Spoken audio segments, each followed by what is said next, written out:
on my far left right now is John Constantino, Grass Valley, and next is Jenny Lester Moffett of Davis. On my far right is Bob Schneider of Davis, and sitting on my immediate right is Sandra Mraz of Alpha. And yes, Carmen, we've already introduced you. Oh, I know. I was here. I heard you start. And in the audience with us again today, and we greatly appreciate it, is the State Board Liaison to the Regional Board, Tam Dudek. Thank you, Tam, for being so faithful. My name is Carl Longley. I'm from Fresno, and I'll now introduce Pamela Creedon, the Executive Officer, who will introduce her staff. Thank you, Chair Longley and members of the board. Good morning. Across the room from me to my left is Andrew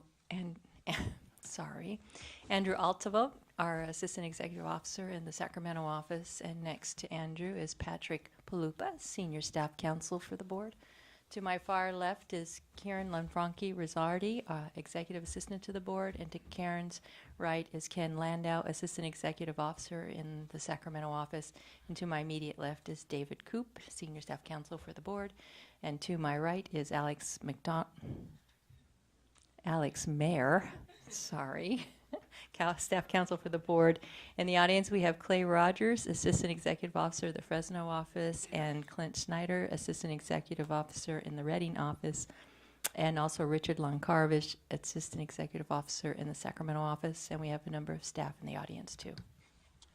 Thank you very much. Bob, could you lead us in the pledge, please? I pledge allegiance to the flag of the United States of America and to the republic for which it stands, one nation, under God, indivisible, with liberty and justice for all. Thank you very much. We're going to consider approval of the minutes at this point in time, and you believe everybody has the minute packet in front of them. First, let's start with the, well, we can do them both together. No. You want to do them separately? September 19th hearing in Fresno. I move. I'll second. Been moved and seconded. Any discussion, any changes, any? I'm just going to abstain because I wasn't there. All in favor, state so by saying aye.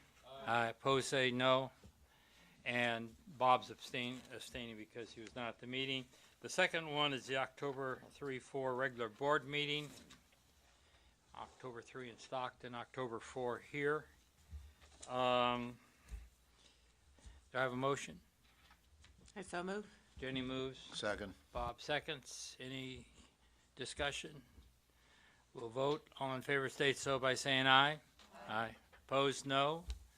Abstentions? Motion carries. October 30th workshop in Cluse is not quite ready yet. I guess it was ready, but there are some problems with some names, so it'll come to us at the next regular board meeting.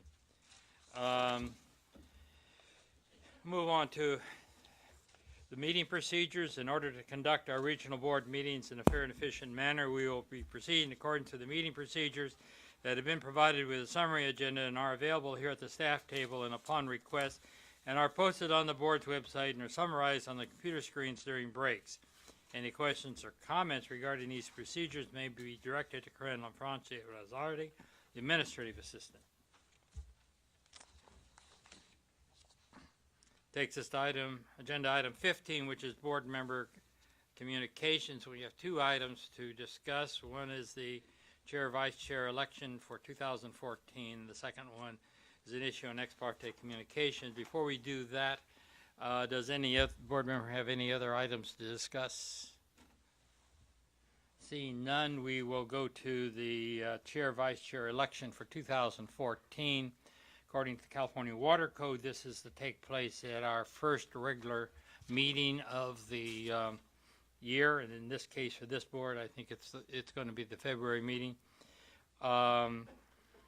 We in the past have appointed a committee, and two-person committee. We love two-person committees, it tends to address some of the ex parte issues, but the problem with the committee, if it's going to get a full consensus of board member input, it has to be talking to board members, otherwise it operates in a vacuum. So it's my suggestion that we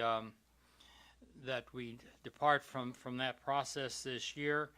I've discussed this with Jenny, the vice chair, and we together when we were in a meeting with Patrick, and we asked Patrick to look at certain things, certain parts of that issue. One of them being is, could we meet in closed session, in executive session? And also, if Patrick could shed some light on this two-person committee and its role. And I know other boards are still doing it, because the last Water Board's chair conference call just a few days ago, they were talking about their two-person committees. So, Patrick, if you could illuminate us, and then we'll take the discussion from there. Yeah, you're exactly right. It's the Water Code says that each regional board shall select one of its members as chairperson at the first regular meeting each year.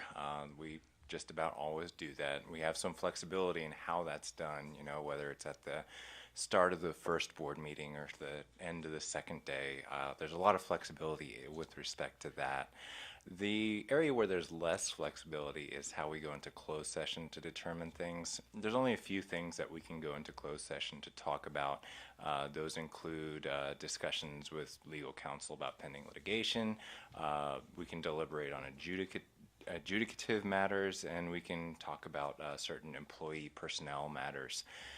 The problem is there isn't an exemption within the Open Meeting Act to get us to go into closed session to talk about the selection of a board chair, which is so, you know, awkward as it may be. We have to kind of debate that and bring that to light in front of everybody. So that's kind of how that process goes. With respect to the two-person committee, I know there are a lot of two-person committees that do the nominations, but again, the open meeting laws prohibit the two-person committee from kind of building consensus among the other board members as to who's going to be the chair, you know, via a bunch of phone calls or something of that nature. So, you know, I think there has been some frustration in the past. The two-person committee can't really do too much except to nominate somebody, and then all the substantive discussions about the merits of one person or another does come out in the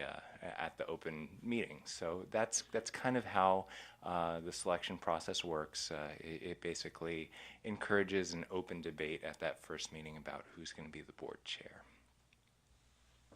Thank you very much. So as it now stands, what I suggest is that we simply have an open discussion at the first regular board meeting. What is the date of that? It's February, it's early part of February.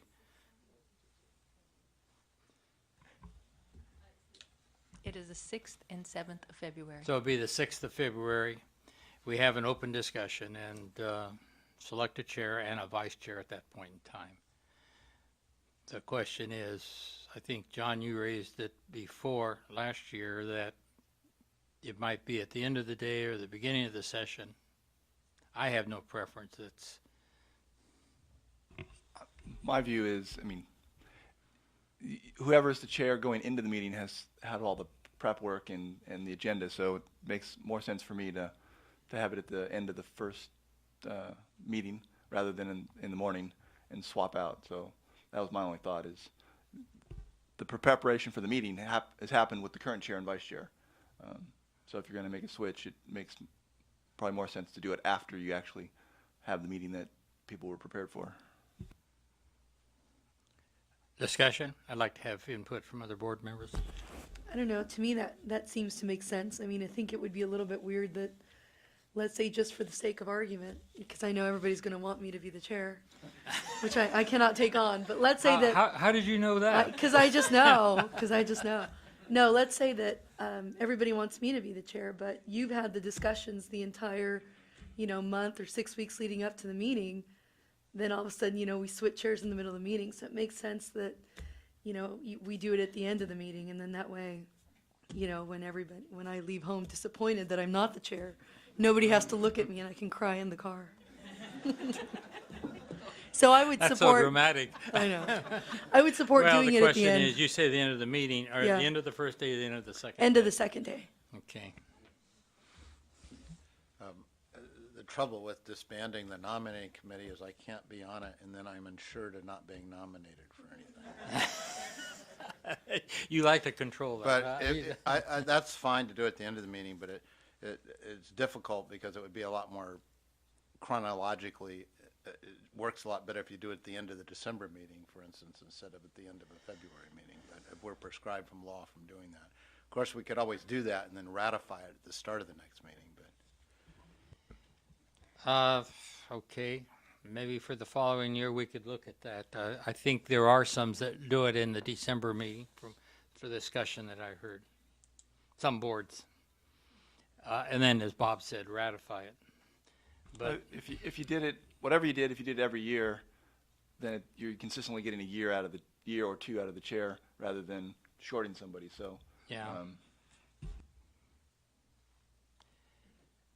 Any further discussion on the item? Apparently, we have a consensus. We will have an open discussion. Nominations from amongst the board members and a voting. And that will occur at the end of the board meeting, which is, in this case, is a 2-day meeting.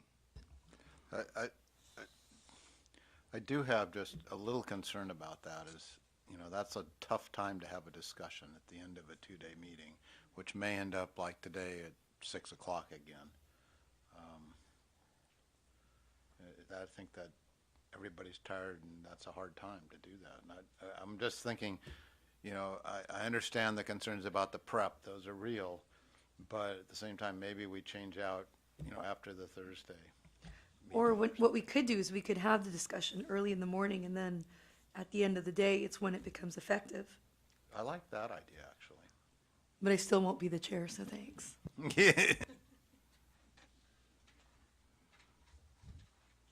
That's interesting. We're putting a model here together. I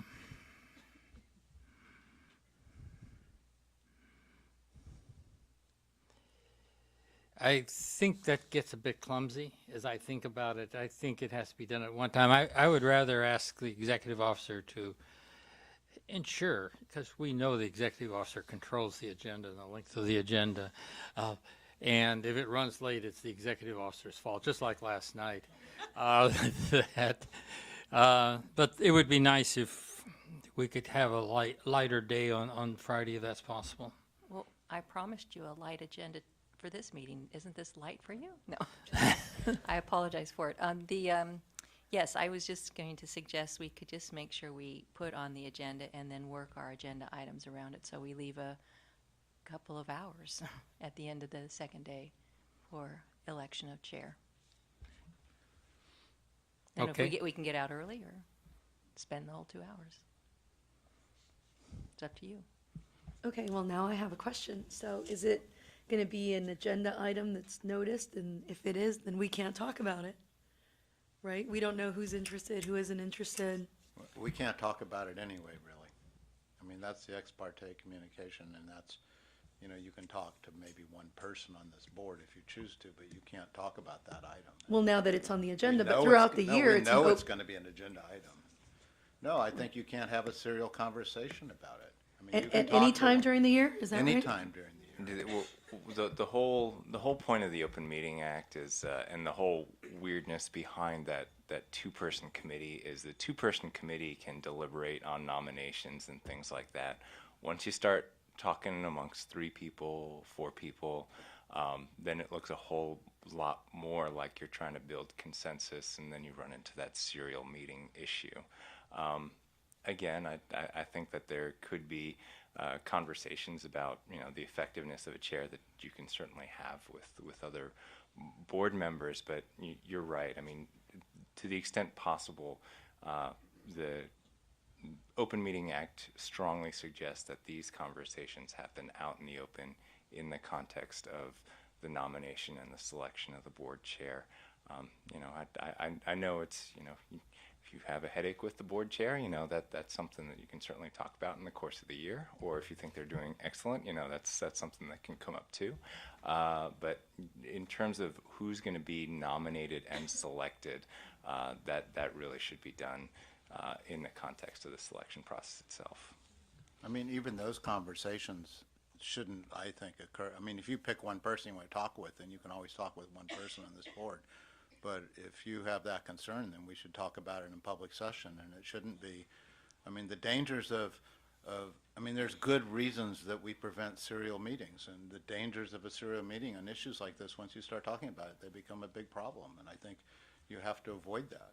I would always recommend as much caution as possible with these type of things. You don't want to get into a circumstance where there's parts of the decision that have been made in the context of a serial meeting. So, as open and as transparent as the process can be, that is the touchstone for how you want to conduct yourself. That's probably the safest way to go. Thank you for your wise counsel. Okay, I guess we're settled on that. Are there any questions that anybody has? Let's move on to the second Can item. I just confirm, it's going to be open, we'll put it on the agenda as an item on the last day of the February meeting. That's so correct. February 7th, okay. The last item on the agenda. Okay. So we'll move on. We've been talking ex parte, so, but this discussion is more centered around the 14 days leading up to a meeting, when a year ago, almost a year ago, it was the first meeting of this year, we looked at a policy which it was being put out to each of the regional boards. We agreed basically with that policy by consensus, but we didn't vote on it to make it formal. And part of my proposal today is that we recommend that it come back to us at the February meeting to vote on to make it formal. But we need to open up the discussion. And Patrick, if you could give us the legal on it, I'd appreciate it. Yeah, about a year ago, the water code was revised. A lot of the boards have found that it's more expedient and efficient to deal with things by getting general orders out there. And this has been the practice of the state board, been the practice of the regional boards. And because, those general orders affect broad industries or broad groups of people, the legislator decided that it would be okay for individuals representing those groups to, inform you guys of certain issues related to that permit, and that wouldn't be an ex parte contact. Ordinarily, when something's calendared, when you have an adjudicatory proceeding, similar to issuing WDRs, something of that nature, even issuing general WDRs, you can't talk about it with the board members while the issue is pending in front of the board. The legislature decided to make a bit of a loophole for general orders and general WDRs that would allow folks from the industry to come up and inform you of the issues pertinent to their industry or their environmental issue or their community, things like that. And part of that also was that the board could decide to create a 14-day dark period before a board meeting in which you wouldn't be allowed to have this lobbying. Now, at the meeting where we introduced these concepts, Lori Oken came and talked about the changes in the water code. The board expressed unanimous consent that the 14-day period sounded good. The issue has come up a couple times where there's been very late changes to an order. The 14-day period, the industry might want to come before you and say, hey, there's some changes to this order. 14-day period just closed. Can I still get some words in? So I think those are some of the issues that we've seen come up that weren't really anticipated when we adopted that 14-day dark period. In addition, we don't have anything on the website that really expresses the intent of the board and how we're going to implement that 14-day dark period. My proposal when talking about some of these issues was, let's get a resolution out there that kind of sets the ground rules for this, that the board can have something that they can point to when a discharge or a representative comes before you and wants to talk about it, refer to the resolution, say, here's our ground rules for how we want the discussions to go. Thank you. And as you pointed out, this is general orders. The ex parte is in effect, anytime other items are agendized, and it's my understanding that there's kind of a gray period there. It may not be formally agendized. It may be up to be agendized, and that's a gray period. So could you discuss that a little bit? Yeah, that is there's no clear line of demarcation. It would be nice if this is a discussion involving what's pending and what's impending in front of the board. So there's no clear black and white line. Certainly when a draft order is out there, that's a pending item. But often in the context of developing that draft order, there's a certain point in time where if somebody starts talking to a board member about the issues, you're getting into an ex-parte contact. And the issue behind that is maybe when it does come up for the public component, the board member could be making the decision based not on the evidence that they hear at the board meeting and the evidence in the files, but on that conversation that happened as the draft order was being developed. And that's something, we want to be as transparent as possible. We want to comply with the open meeting laws and public process. So we want all the decision making to happen on the basis of of information that's in front of the public and in front of everybody. So that's one of the main reasons for the ex parte rule being in place. The pending, impending item, often when those issues come up, you can consult with the attorneys. Certainly when a draft order is out there, that's something that's pending. Impending is that gray area. I don't know if it's really easy to kind of delineate the contours of that, because that varies on issue by issue, permit by permit basis. And I've been approached numerous times over the years, and my response is we have a session for the public. Beginning of each of our meetings, an individual can come forward and talk about something that's not before the board on that agenda. And from time to time, people do show up. Once again, we want the transparency you talk about that you described is extremely important for this board to operate as it should operate. Any discussion on the resolution that we would be looking at, which pertains to the 2-week dark period prior to a board meeting for general orders? So I do have a question and a thought on the 14-day, but on the impending, I mean, we know when the rice order is coming up. We know when the Sac Valley order is coming. I mean, those are already sort of out there. Thoughts on that as opposed to some other general order which doesn't have a date yet? I mean, we know when these things are going to come up. Are we already in that gray area for a lot of this? It really depends on. I think when you know an item's coming up, that's a really, really good indication that it's pending or impending in front of the board. And with general orders and general WDRs, I think the conversation is a little different because you don't have that same type of ex parte restriction. Safest way to go is there's a protocol that we've developed. We work with Kieran. When somebody talks to you about a pending general order, they fill out a form. It gets posted on the website, goes out to any listserv that we have, just to let everybody know that these conversations are ongoing. With respect to an individual WDR, if somebody approaches a board member, our advice has consistently been ask them whether they're developing a permit for the particular item. If they are and they want to bend your ear on it, it's probably best to leave that alone, because you could wind up in a situation where ordinarily you would believe that this is a good thing to go forward, but because that particular conversation, you have to recuse yourself. So, the discharger, the person who's interested in having that conversation, could wind up in a situation where a sympathetic ear is off of the board by virtue of that conversation.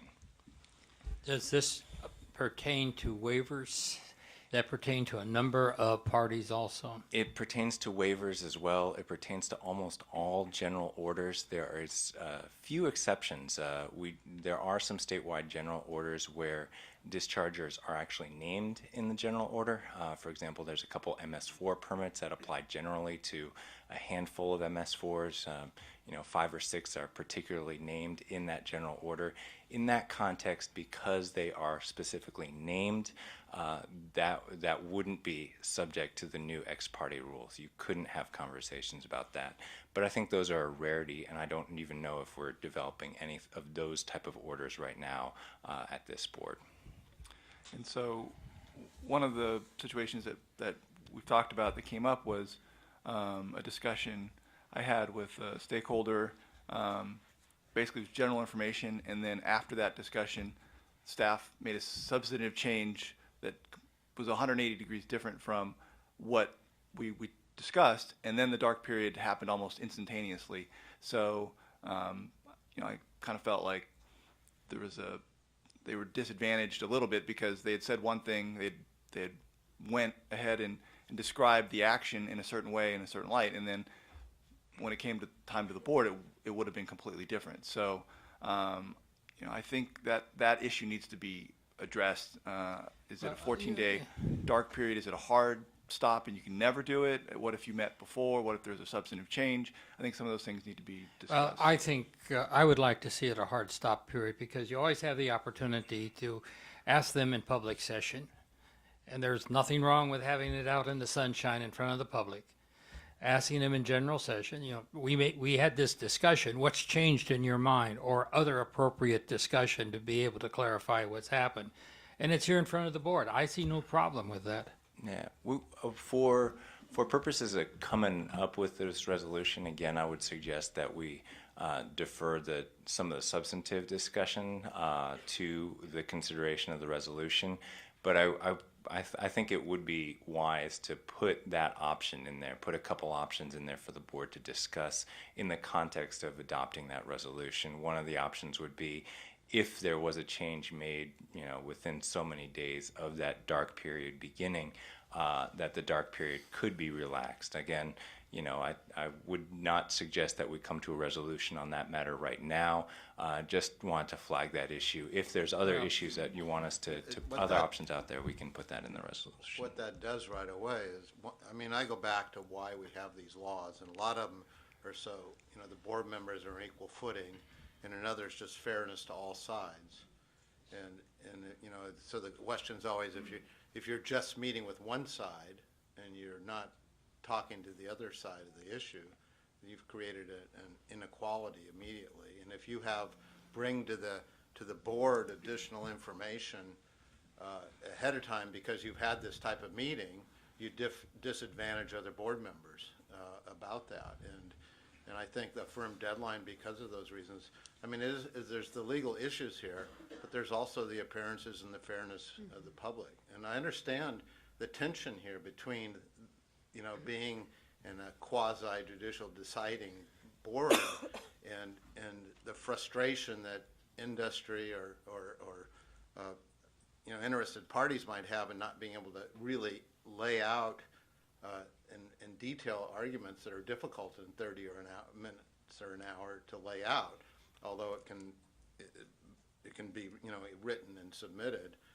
But at the same time, how do you balance those things? And I think, that's why these laws evolved. And I think, personally, you either, if you're going to meet with somebody and you're going to fill one of these forms out, one, I think what became clear to me just in this discussion, all of these forms should be sent to all the board members as soon as they're filled out, too, so that we get them directly instead of having to go on the website. So we know there's a disadvantage there. One of the things this board has done really well over the last number of years is workshops.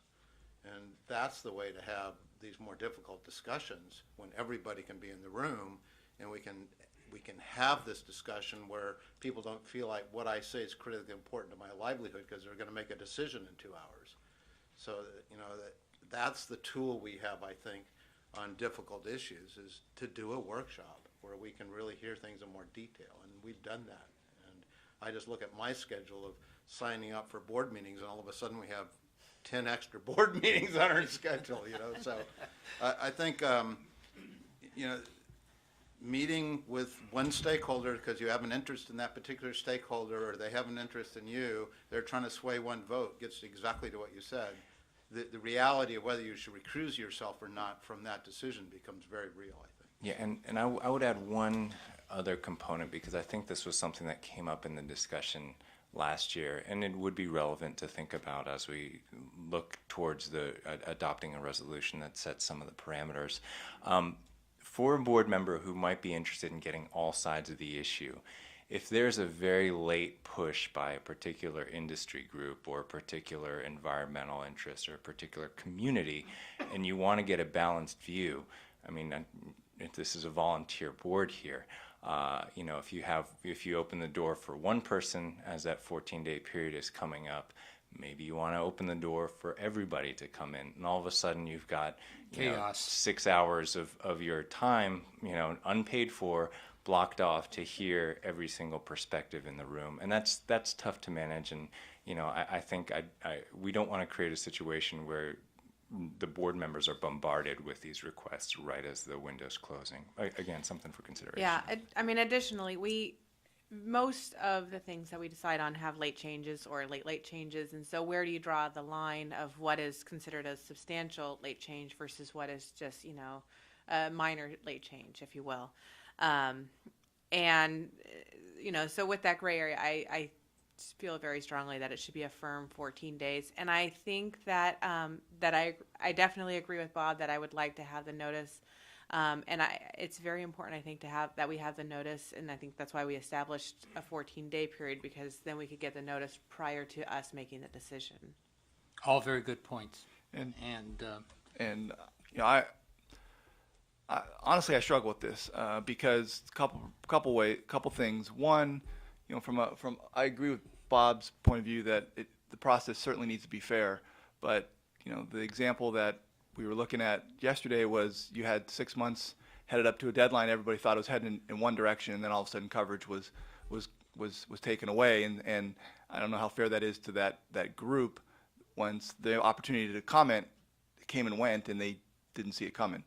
So that's certainly an issue. And then, you know, the dates come and go, and then it's up to the chair to decide whether or not you can allow. And so it gets a little complicated. And I'll also struggle with it because I come from the air board where there isn't these rules. And, you know, I talk to the board members and been on the other side of it. And, you know, it's up to the board members to decide how much time they have. And they know that, you know, on a big issue, they need to block out a day or so, and that comes with the territory. So, you know, it's definitely a different way of thinking about the process. So that's why. well, I think these are all very good points. As Patrick pointed out, we best continue this discussion when we have the resolution in front of us. So unless somebody has something extremely pressing to say, I'd like to move on with a request to staff to bring the resolution to us at the next meeting. Good. We'll move on. Takes us to public forum. Speaking of public forum, do we have any cards? Yes. Sir, could you introduce yourself? I'm not familiar with you. David Corey, representing myself at the moment, actually. Just wanted to chime in on your last conversation, and because it is near and dear to my heart in terms of this ability to communicate with the board and the board to communicate with the interested parties. And I think Chair or Member Snyder actually hit it on the head, this tension between full communication and open communication. And I think you need to keep that in mind when you're making your choices. I mean, my preference would be we could have 10-hour meetings on every issue in which the board and the interested parties on both sides could have a dialogue back and forth, understand everybody's issues, and debate it openly. I don't think you have the time to do that. You know, I know you guys get a handsome salary for what you do, but I don't think that's possible. So Careful, somebody in the press will take you literally on that. Exactly, I know. Yeah, But- clarify the handsome. Well, y'all look good up there, is what I meant. So we need to figure out this tension and figure out how we can have that open dialogue be able to make sure that we understand what your concerns are when we're advocating our positions, and you understand what ours. And that's difficult to do even in a workshop, as much as I like workshops. One thing that I've talked about in the past is, to the extent it's possible, what would be helpful, at least from my perspective, is to have the board communicate their thoughts at some point in time when we can respond to those, so we can understand what are your issues. And that's one thing that you can do on a one-on-one conversation. We can hear from you, see what your thoughts are, and respond to those, rather than we sit here with blinders on, not having any idea what any of you are thinking. We've got to guess and come up and try and address those issues, and it's impossible to do. So the ability to have the board have a discussion and still have an opportunity where all stakeholders can engage in those issues that are important to you, I think would help. And also having more workshops and having, committing more time to it is the other way to do it. But again, this tension is there, and I don't think you should just err on open meetings. And I agree. If we could do this and have 10-hour meetings on every issue, and I could sit here with Bill Jennings next to me, and we could go by point and argue it back and forth, that would be my preference. But nobody has the time to do that. So anyway, thank you very much. Thank you, David.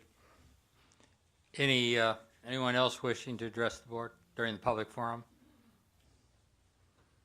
Good. We'll move on to item 17, Executive Officer's Report. Is there any discussion on the Executive Officer's Report, or that very comprehensive presentation yesterday by Pamela? I guess I can do it again for you if you'd like. she did promise that next year she's going to put it to music. 2 years from now, we're going to have dancing. So that's Step by step. Next time we'll have a little workshop so all of our stakeholders can write a permit.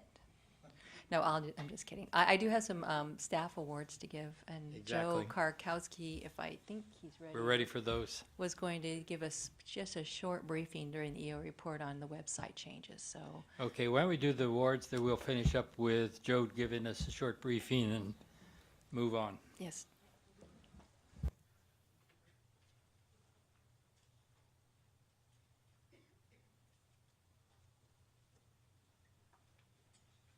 I have 3 awards, but one of our individuals could not make it today from Reading, so I will just recognize him. I believe the Reading staff are looking at us right now, and I hope Drew is in the audience. It's for Drew Coe. He's an engineering geologist in our Reading office, and you've seen Drew before. Drew has worked in the Timber Harvest Regulatory Unit in Reading since 2006, where he is relied upon for both his technical expertise and superior analytical skills. Drew was deployed in September to assist the U.S. Forest Service in their post-fire assessment for the Rim Fire in Yosemite. The Rim Fire burned in excess of 250,000 acres, including portions of Yosemite National Park and it says Hetch-Hetchy. Of primary concern were the potential impacts of the fire and post-fire runoff events in San Francisco's water supply and electric infrastructure. Drew participated in the field inspections conducted to verify burn severity. There's a few typos in here that are making me laugh. It says bum severity, burn severity, and to assess potential impacts to various values at risk, including San Francisco's water supply and electric infrastructure. I'll have to look at these a little more closely next time.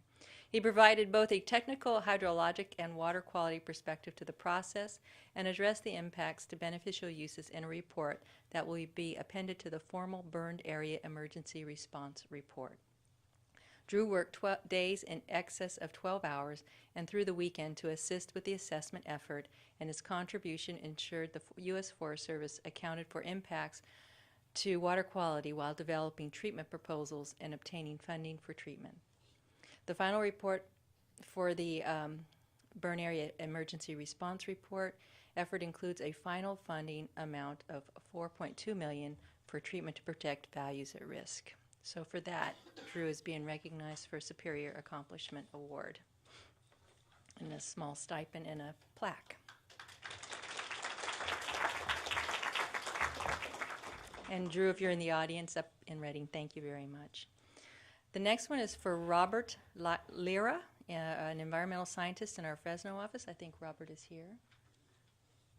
Robert has been with the Water Board for 19 months and the NPDES Stormwater 401 Certification Unit. In that time, he has become the point person for the Industrial Stormwater Permit Program, which has over 500 active permittees. His responsibilities include performing inspections, responding to complaints, taking informal enforcement action, reviewing annual reports, processing notices of termination and notices of non-applicability, and providing assistance to the regulated community. Robert has also been tasked with taking a lead role in providing compliance assistance and oversight related to the MS4 Phase 2 program. This assignment has been particularly challenging because Robert not only had to pick up the program, because it was new to him, after an extended vacancy in the unit, but had to begin the transition to a program that more than doubled in size with the adoption of the State Board's new Phase 2 permit, which became effective in July 1st of this year. Robert approaches his work assignments with a great attitude and an eagerness to get the job done. He consistently produces a large volume of outputs and was instrumental in helping the Fresno office exceed its stormwater performance targets. Timely compliance follow-up is routinely performed by Robert, often having a follow-up letter drafted and ready for review the day something is overdue. He conducts himself professionally, provides excellent customer service, and has received compliments from the regulated community. Robert has quickly established himself as a productive and valuable employee, and as such is very deserving of the Superior Accomplishment Award.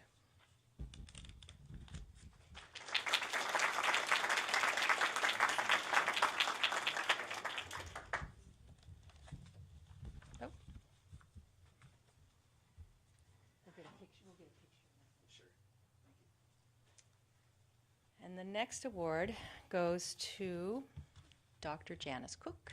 You saw Janice yesterday in our Sacramento office. Janice? Janice is an environmental scientist. Dr. Cook is an environmental scientist in the Sacramento office. Since joining the board in 1999, Janice has developed numerous TMDL control programs for mercury and methylmercury.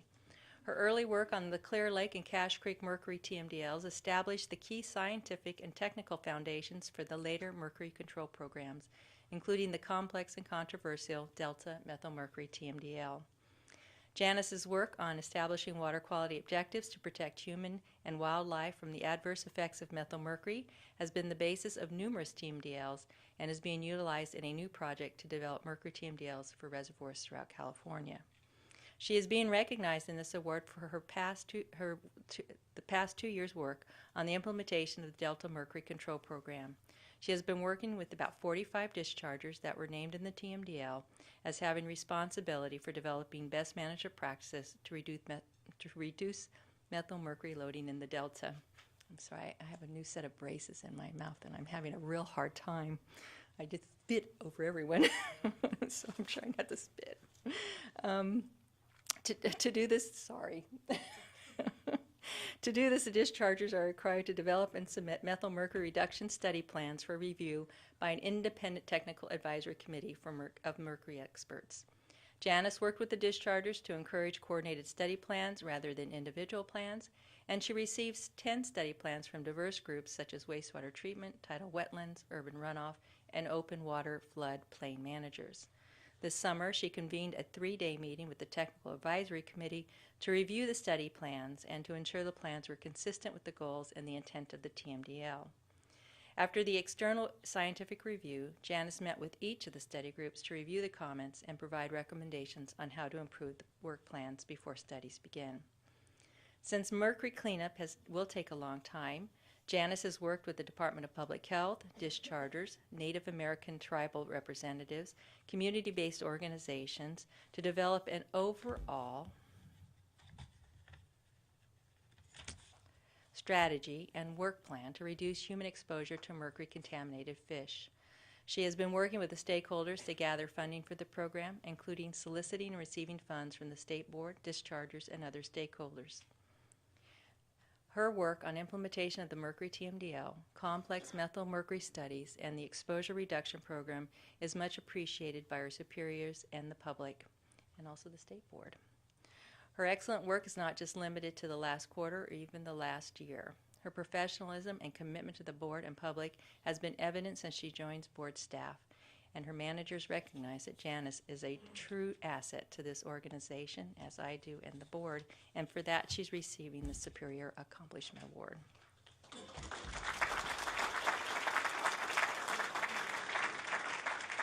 didn't need to give my update. You just I did. just did it, I know. Hey, you're not done, Janice.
Joe will take just a couple of minutes to chat with you a little bit about the website changes for the irrigated lands that you were interested in.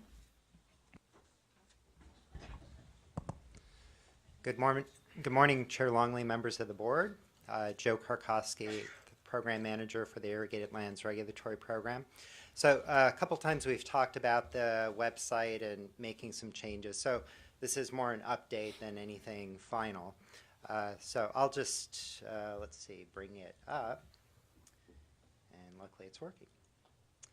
So one of the things we did was we've got kind of a table of contents right at the beginning, you know, to hopefully guide any users. And, you know, although you're one of our main customers and, you know, appreciate your input, we're also thinking about who else might come to the website and how might they be approaching it. And, you know, that could be any number of folks. And one of the things we are going to do is the state board in their Office of Information Management and Assessment has some website developers, and we haven't had a chance to meet with them, but we'll be meeting with them because, you know, one of the things I point out is we're going to have a lot of information, and, you know, website isn't necessarily a database. So we're going to have to work with them to figure out how to best design it to provide, you know, ready access to the information. So one of the things that, you know, we're anticipating, you know, based on the board direction on the orders, is making sure that recent EO decisions and approvals are pretty clear. So that's one of the first things we have. And you can see, and this is, you know, if you've looked through our EO report, you'll see in the EO report we report on EO approvals of various changes, whether it's, you know, there's a completion of a management plan, sometimes there are requests to extend deadlines or due dates and, you know, of a management plan, so those are processed as well. There are updates to monitoring plans, so there's a lot of this that's going on a routine basis. It's always been on the website, just hasn't necessarily been highlighted as a, you know, as a recent kind of approval. We also have, you know, I think importantly for growers, you know, so if a grower's coming to the website, and again, this is something that's very dynamic. You know, as you're approving these different orders and as the coalition groups are forming, so, you know, for example, if you go to apply to a coalition group now, you know, we have growers in the East San Joaquin kind of highlighted because we have that coalition in place. We will be working on, you know, for the Tulare Lake, we don't have all of those coalitions approved yet, but we'll also have a space there. And of course, they're all in different stages, right? So the East San Joaquin, they had their window to sign directly with the coalition, and that's passed. So now any grower coming in has to go through a different, you know, either electronic NOI or they can have a paper copy as well that they submit to us. And the Tulare Lake order, they're going to have that window where they just, it's 180 days, go directly to the coalition, and then after that, we'll have to change the website and update the process. There's also, we'll have, we've got some water quality data. Well, if anybody wants to look at the new waste discharge requirements. So we got away from the term long-term program because, somebody coming to the site may not know our terminology. So we have a way of getting to the adopted and pending orders, and of course your favorite that you just talked about, ex parte notices. So those are captured there as well. And then if you look below, we've got surface water monitoring. Of course, that's been most of the program for the last decade, monitoring plans. The monitoring data for the most part is now in the CEDN, the California Environmental Data Exchange Network, but we also have some Excel spreadsheets there. In groundwater, there's not much right now because we just started, but we did have from the East San Joaquin, we got an outline of their groundwater quality assessment report. Next month, they'll actually submit the whole groundwater quality assessment report to us, and so we'll post that up as soon as we get it. The other thing I want to point out, we're going to start capturing our compliance and outreach activities. You see there's also a button here where folks can go to if they want to file a water quality complaint. So we've summarized all the different notifications we've sent out, basically, thousands of different letters. We're also starting to capture all of the different presentations. So if anybody wants to understand a little bit more about our program, we'll start putting those presentations up there as well. So that's just a really brief overview. If you have a chance to go through it, and if you have any comments or suggestions, go ahead and email me, and I'll pass it on to staff. As somebody goes, as a coalition's going through and doing their groundwater report assessment, where is that reflected here, and would individual be able to get to the various decisions that are being made on that?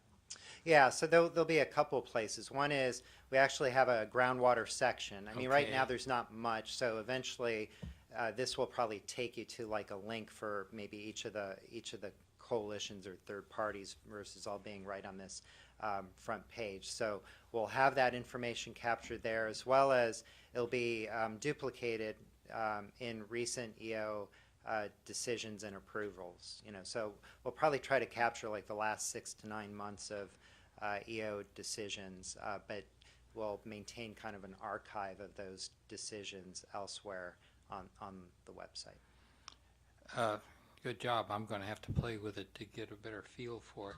I think this is a good step towards more transparency, and certainly, transparency is so important. I think the important point that you made is early on is that you're going to have to be working with some state board staff that are over their information department, the internet folks, to be able to really make this thing work, get it laid out like it's supposed to be laid out. Yeah, and again, it's really dynamic too. That's the other challenge. We're moving from kind of the old program where all the coalitions were set and the rules were set, to we're actually in a transition where some folks are under the old rules, some are coming under the new rules gradually. So that's the other kind of challenge. But certainly, I or my staff, we're not website No, designers. that's right. We're We understand. website users, so we have, we can sort of look and say, okay, well, what seems logical? But, we've got that expertise at, state board, and we'll tap into And that. we'll come back to this, but I'd like to use this as a segue discussion I was having with the executive officer last night. Our fines are reported in another database, which the state board maintains, the ACLs and so forth. It's all part of the CWIX database. The CWIX database, but the CWIX database, I think was pointed out, is hard to use. TAM is difficult to use, and you know, we need to work with state board, I think, to find ways to make that more transparent also. Not part of your responsibility, but Thank you. I'm making this for the benefit of the state board members sitting in the back of the room. What, Yeah. you don't want CWIX, Joe? Not right now. Give me 6 months. But So- yeah, and we are for our program. We're trying because we know there's so much interest in the program. We do have. I think we've got it up here. Yeah, we've got sort of a an archive of some of the ACLs. We haven't had tremendous number. So it's been relatively easy to sort of capture some of the ACLs that have been issued, at least the relatively recent ones, cleanup and abatement orders, that sort of thing. Even though those are also available elsewhere in our website, there's an adopted and tentative orders portion, but for somebody who's interested in the program, we're just giving them another place to. This to is the find those. these are only the ones that are associated with the irrigated lands program. Exactly. Right. Yep. Good. Okay. Comments?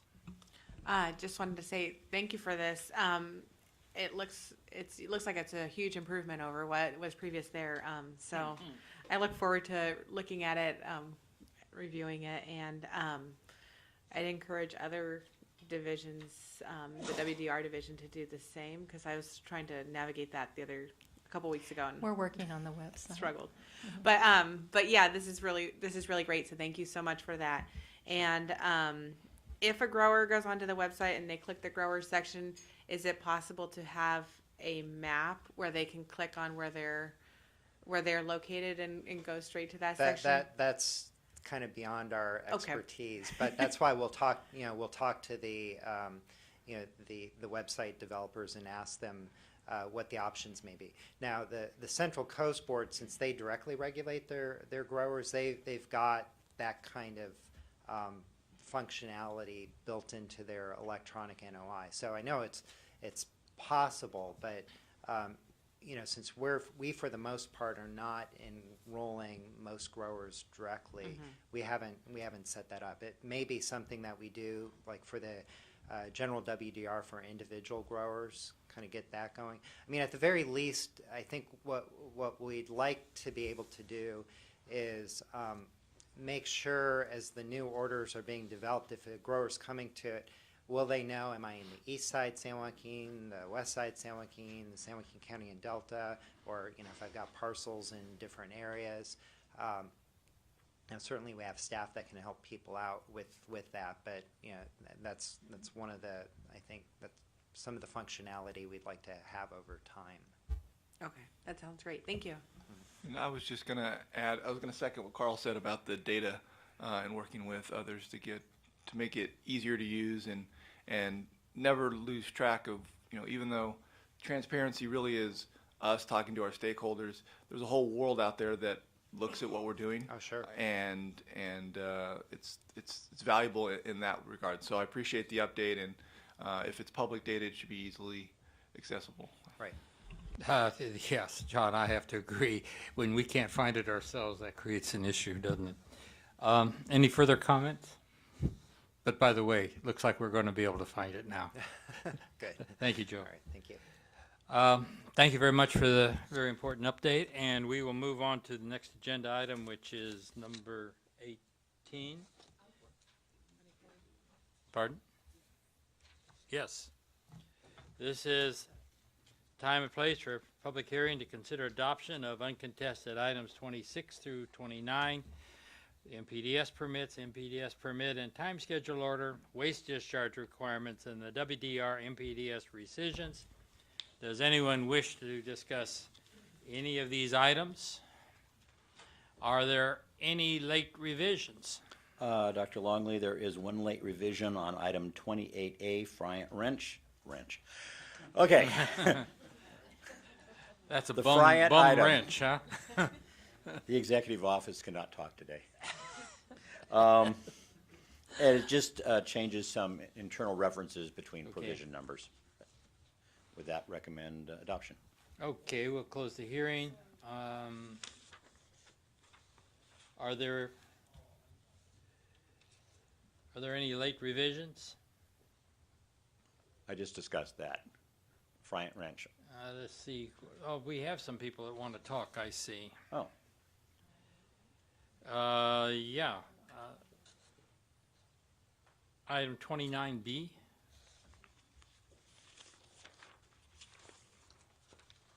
the track 4, Baltimore air coil. John Benjamin. Mr. Chairman, we filled out cards that said we wanted to speak if anybody else was going to talk or if it was going to go off calendar. We have nothing to say otherwise. Okay, thank you for clarification on this. The other card was turned in yesterday. Amy Ha. And it just says item 29, if I remember right. Which is, Yeah, yeah. It's the same item. okay. I was just here yesterday just in case something got moved around. Okay, good, thank you. I like people who are cautious. Very good. We'll close the hearing then, and I, waiting for a motion and a second. John moves. I'll move. Okay. I second. Bob seconds. This is a roll call vote.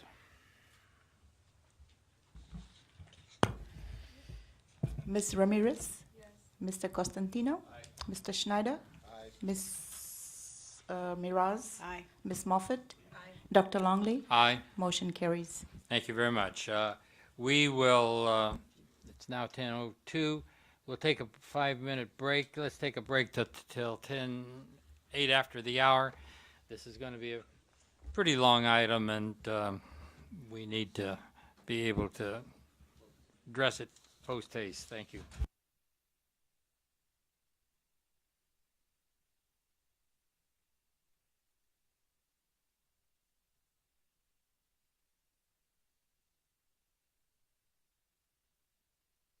Tess, are you representing the rice growers here? Tim? We got 3 items on the agenda. We can move off probably in about 5 minutes. If that's all right, we'd like to move them up ahead of you. Then those folks can go home and they don't have to listen to us talk about long-term irrigated lands program. Very good. And those items are 21, 22, and 23 on the agenda.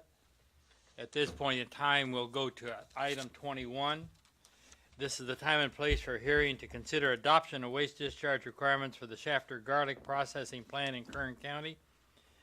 Is there anyone present who's contesting the proposed actions and wishes to present evidence or testimony on this matter? Seeing no one, since there's no one present to contest this matter, the board will proceed based on the agenda material in the record. Are there any late revisions or staff comments? Dr. Lonnie Watts with the Fresno office. There are no late revisions. Thank you. Does council have any legal issues to discuss at this time? No, Chair. Thank you. Yeah, there is a card, but Ken's talked to him. Okay. The hearing is now closed. The chair will entertain a motion to adopt waste discharge requirements. I'll move. Second. Bob's moved. Sandra seconded. This is a voice vote. All in favor state so by saying aye. Aye. Opposed say no. Abstentions? Motion carries. I just want to add, this did not influence my decision, but food is basically a transport medium for garlic. I love it. Okay, we'll move to item 22 on the agenda. This is the time and place for a hearing to consider approval of an initial study and mitigated negative declaration and adoption of waste discharge requirements for the Shafter Garlic Processing Plant in Fresno County. Is there anyone present who is contesting the proposed actions and wishes to present evidence or testimony on this matter? Dr. Longley, this is wrong. That you just reread item 1. Did I? Yeah, I think you read Shafter Garlic Processing. Excuse me, that's what it says, but it should be the, Yeah, it should be something else. yeah. I'll reread it. And don't know this who- is supposed to be City of Paramount Farms International. Yes. Yep. This is the time and place for a hearing, and this, I'm rereading this, correcting the record. This is the time and place for a hearing to consider approval of an initial study and mitigated negative declaration and adoption of waste discharge requirements for Paramount Farms International El Dorado Pistachio Processing Plant, Fresno County. Is there anyone present who is contesting the proposed action and wishes to present evidence or testimony on this matter? Since there is no one present to contest this matter, the board will proceed based on the agenda materials in the record. Are there any late revisions or staff comments? No, there are not, Dr. Longley. Thank you. Does council have any legal issues? I do not. Thank you. The hearing is now closed. The chairman will first entertain a motion to adopt a resolution approving an initial study and mitigated negative declaration. So moved. Sandra's moved, John seconded. All in favor? This is a voice vote. All in favor state so by saying aye. Aye. Opposed say no. Abstentions? Motion carries. Chair will now entertain a motion to adopt revised waste discharge requirements. Do I have a motion? John's moved. Jenny's, you've seconded, right? Jenny seconded. All in favor of the motion state so by saying aye. Aye. Opposed say no. Abstentions? Motion carries. We now move to item 23 on the agenda. This is the time and place for a hearing to consider renewal of the MPDS permit for the discharge of stormwater from municipal separate storm sewer systems by the City of Bakersfield and County of Kern in Kern County. Is there anyone present who is contesting the proposed actions and wishes to present evidence or testimony on this matter? Since there is no one present to contest this matter, the board will proceed based on the agenda materials in the record. Are there any late revisions or staff comments? There are no late revisions. Thank you. Does council have any legal issues to discuss at this time? No legal issues, Mr. Chair. Thank you. The chair will now entertain a motion to revise the MPDS permit. I so move. Jenny's moved. John seconded. Voice vote. All in favor state so by saying aye. Aye. Opposed say no. Abstentions. Motion carries.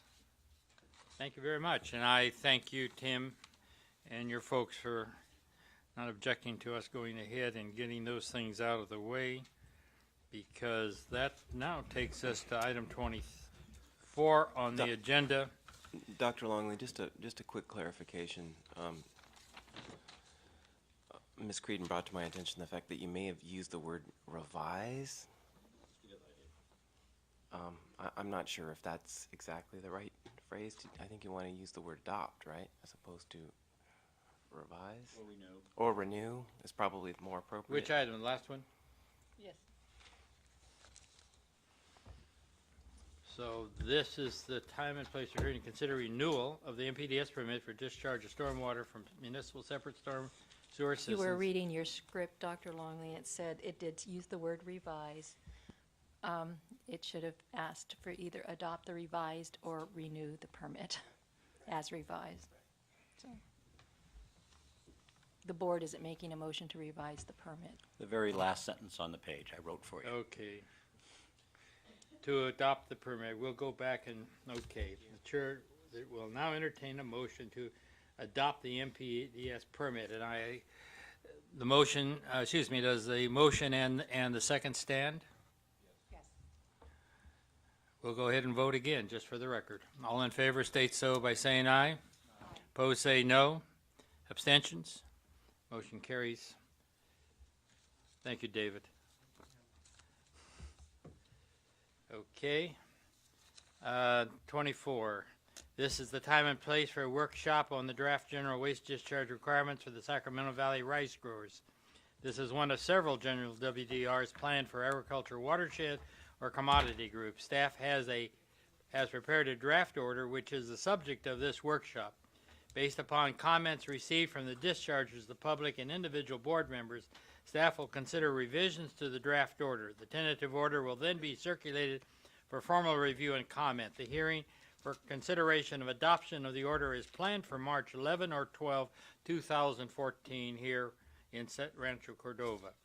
Following the presentation by staff, the Rice Commission will have 40 minutes Sacramento River Source Water Protection Program will have 20 minutes to comment on the draft order.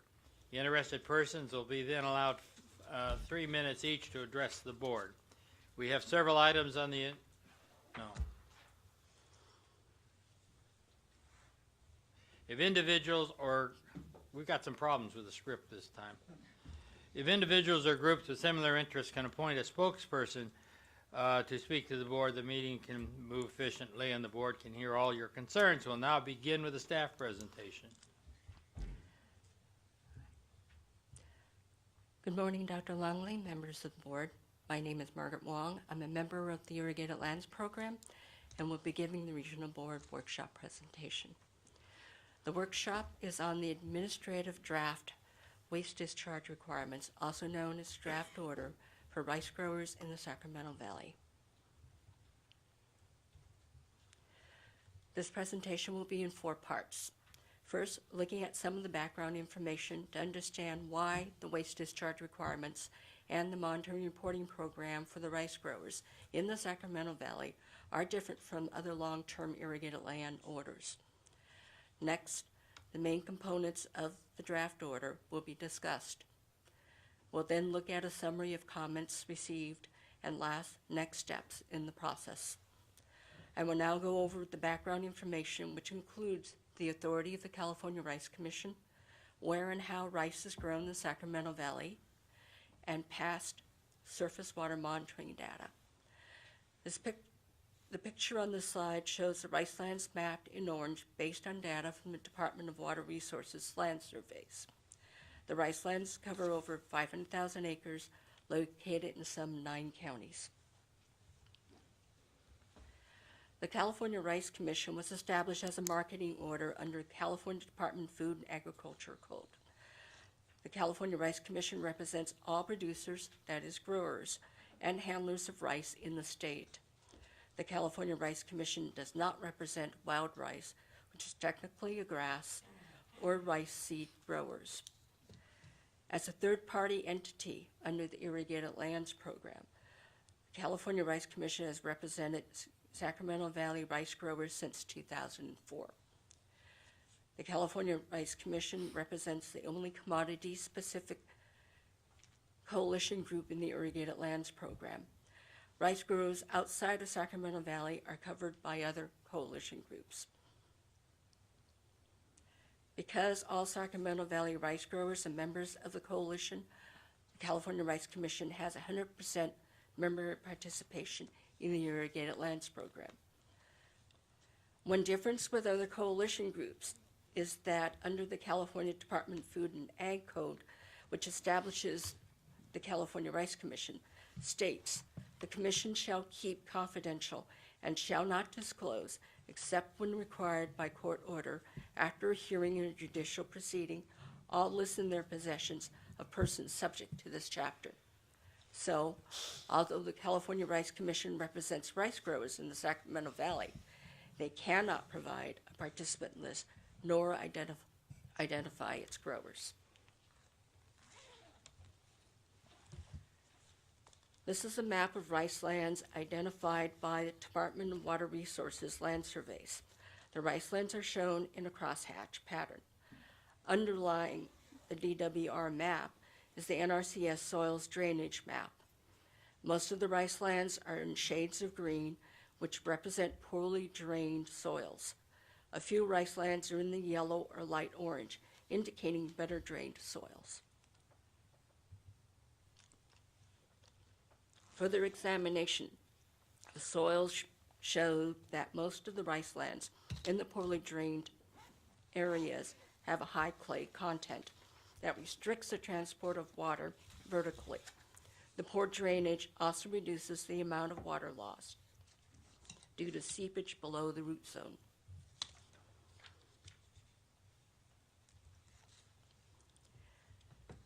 From 2002 to 2012, rice production acreage has varied from 500,000 to 573,000 acres. Annual acreage varies due to fluctuations in the price of rice, growers letting land go fallow, or rotations to other crops. However, most rice lands are not suited for other crops due to soil conditions that restrict drainage and allow ponding. Sacramento Valley rice is grown in flooded fields with one crop a year. The majority of the rice in Sacramento Valley is grown in 9 counties, as was shown in the previous slide. Rice lands are levied to contain ponding and leveled to allow uniform and controlled irrigation water management. The top picture shows levees following the contours of land. The bottom fields have been leveled, allowing for parallel levees.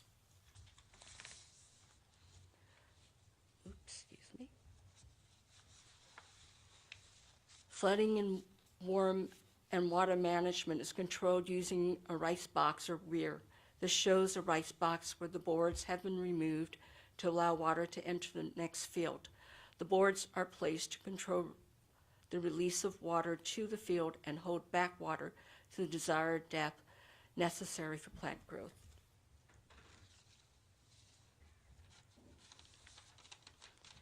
This is a list of rice field operations in chronological order, starting with the drainage of the flooded fields in February or early March.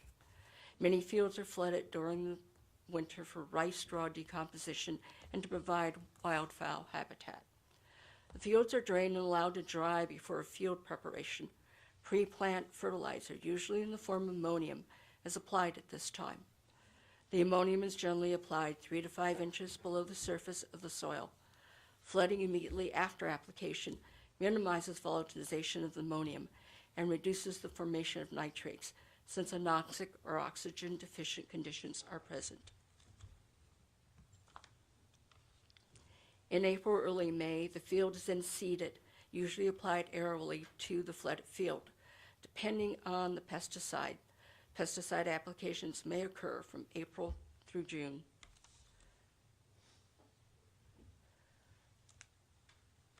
During growth and grain formation, flooding is maintained. During this period, water is added as needed to maintain a constant water level and a favorable water temperature range for growth. If a top dressing of nitrogen is required, the fertilizer can be applied by air over the flooded fields. Drainage and drying for the fields are necessary to allow harvested and tractor access, and typically occurs from mid-August through September. After harvest, rice growers need to address the rice straw. Rice straw is not normally burned as it was in the past. Instead, the straw can be disked into the soil, adding carbon back to the soil. It can be removed or left on the surface. As I mentioned earlier, many growers flood their rice fields to decompose the straw and to provide waterfowl habitat for the winter.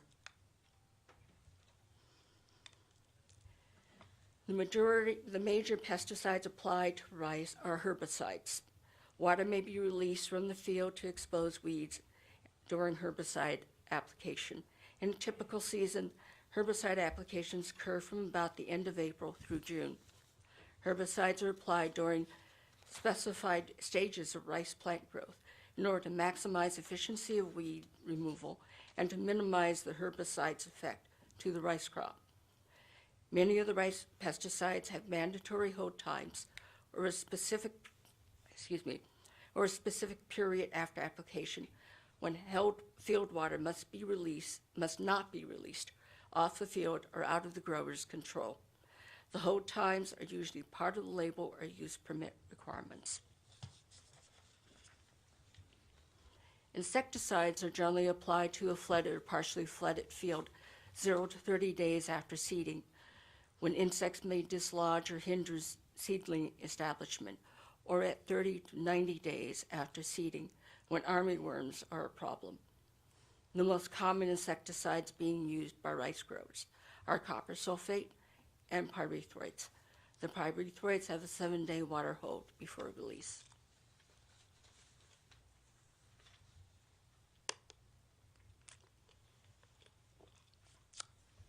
I want to give you some information on the Rice Pesticides Program, which is the Central Valley Regional Board program that was established in the late 1980s to address fish kill and taste complaints. The California Rice Commission monitors and reports for the rice pesticides program. This program will continue to be managed separately from the irrigated lands program and is not part of the order. The basin plan prohibits discharge of 5 pesticides unless the discharge is following a management practice approved by the board. Of the 5 pesticides in the program, only thiobencarb is still used in any large quantity by rice growers. Approved management practices are expected to meet the performance goals set in the basin plan. For agricultural drains, thiobencarb has a 1.5 part per billion performance goal. At water distribution points in the Sacramento River, the basin plan has a 1 part per billion goal that is also a secondary maximum contaminant level, or MCL, based on taste.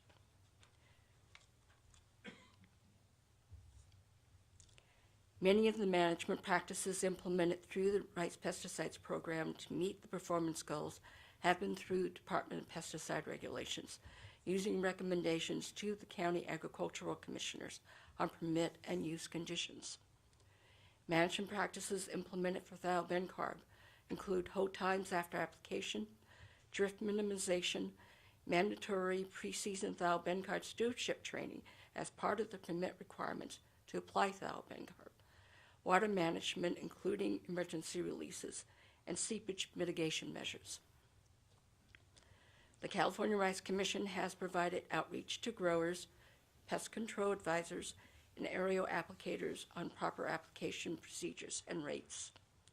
The California Rice Commission has also funded additional county surveillance by the county ag commissioners at non-traditional hours with reporting to the California Rice Commission on findings. Monitoring occurs yearly for a 10-week period during the thiobencarb application. The upstream performance goal of 1.5 part per billion thiobencarb has generally been met. Since 2003, 11 exceedances out of 468 sample events have exceeded the 1.5 part per billion goal. The secondary MCL of 1 part per billion for thiobencarb at the drinking water intakes along the Sacramento River has not been exceeded since 2002.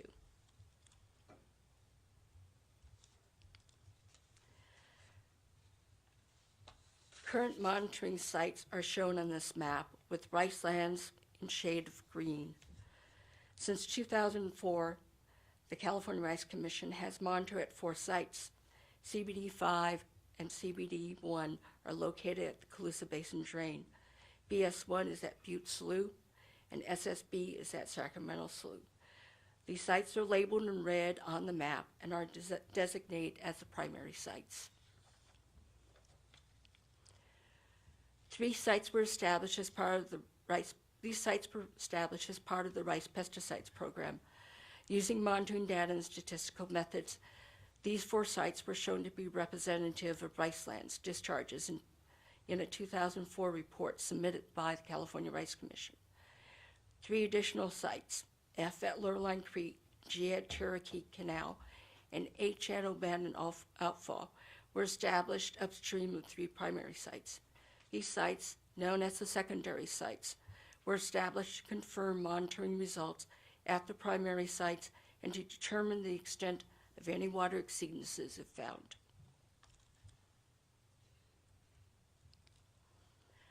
The monitoring results for rice under the current surface water monitoring program includes 4,100 data entries. This slide shows about 92% of all monitoring results met water quality objectives. Of the 8% that were exceedances, 82%, or 278 results out of the 340, were physical parameters primarily for dissolved oxygen and pH or salts. Management plans are triggered when 2 or more exceedances of a water quality objective occur at a site in a 3-year period. Only 2 management plans have been required from the California Rice Commission. A dissolved oxygen pH management plan was prepared for the primary sites. The management plan for selenostrum toxicity was triggered for 5 sites. The toxicity management plan was considered complete after the number of toxic events declined and no pesticides used by rice were correlated with any of the toxicity tests showing reduced population.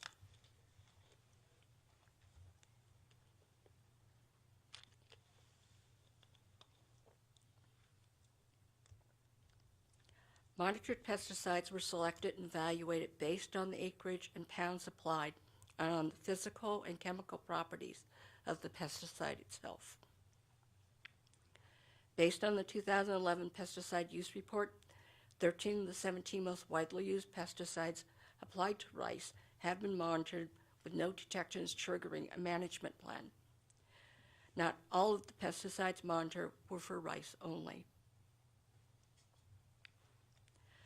Starting in 2006, the registrant of propanil has monitored for the herbicide at the California Rice Commission monitoring sites.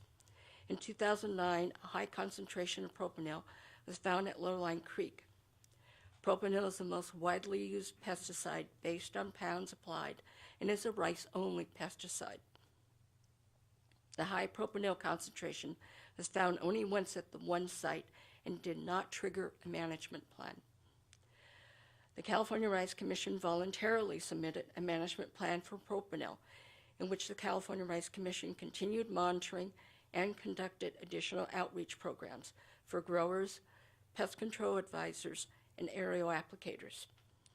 Monitoring continued at 5 sites from 2008 to 2011. The elevated concentrations of propanil did not recur, so the management plan was considered complete. Now I will discuss some of the key features of the draft order. The proposed monitoring is reduced since past monitoring has identified few problems. Only 2 management plans have been triggered by past monitoring and 1 has been closed. No pesticide detections have triggered a management plan, with most of the commonly used rice pesticides having been monitored.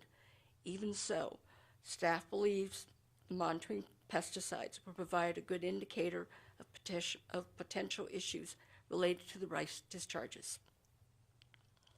The draft order proposes a 5-year rotation with 3 years of monitoring and schedule. The concept of monitoring for all parameters, followed by reduced monitoring and the frequency, is similar to the present rice monitoring and reporting program. The monitoring parameters, schedule, and frequency may be modified by the EO, by executive officer, based on the monitoring results.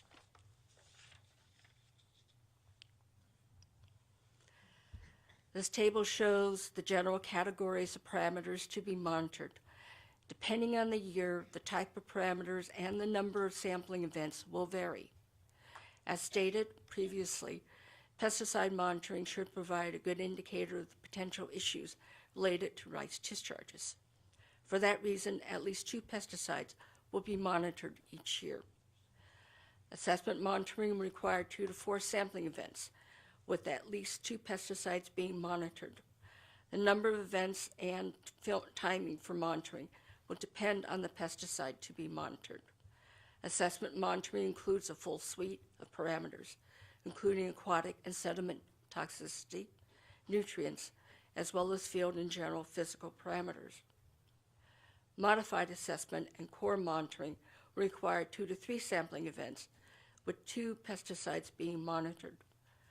Modified assessment includes analysis of field and general physical parameters and nutrients, but not toxicity testing. Core monitoring includes field parameters with the pesticide monitoring. And again, the executive officer can adjust or modify these requirements as necessary. The order proposes a rotation of assessment followed by modified assessment and then 3 years of core monitoring. 7 sites, which are the primary and secondary sites, will be monitored during the assessment and modified assessment. The 4 primary sites will be monitored during core years. Monitoring would start in 2015 to allow time to set up contracts for laboratory analyses.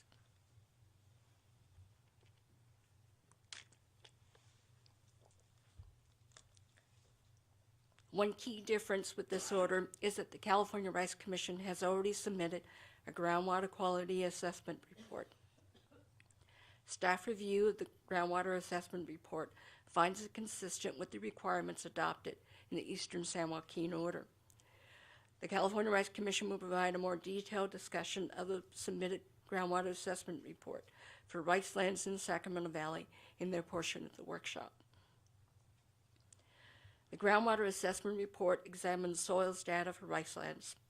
Heavy clay soils are required for rice lands to allow ponding, so transport from surface water vertically is generally restricted.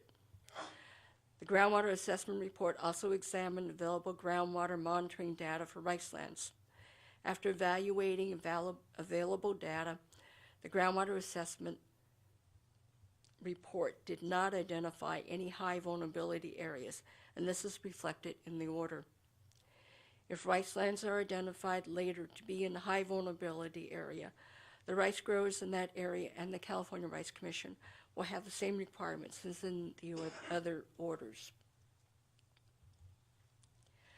The groundwater assessment report did identify rice lands with little groundwater monitoring data or inadequate soil hydrogeology information.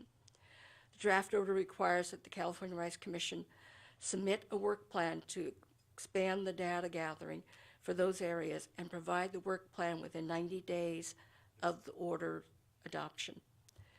Specific trend monitoring sites were not identified in the draft order, but may be identified in the tentative monitoring and reporting program. The draft order requires a groundwater trend monitoring work plan by October 2014. There will propose further action for the trend monitoring program.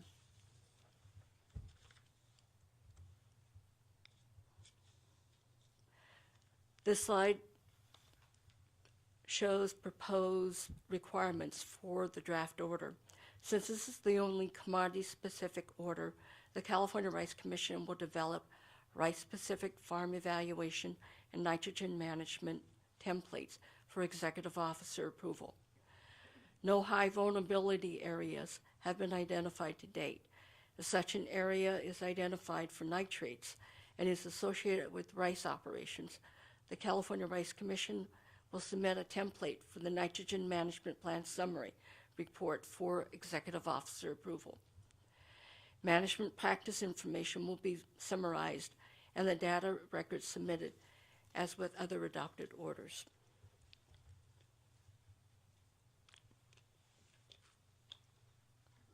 The differences with other orders include that all rice growers in the Sacramento Valley belong to the California Rice Commission.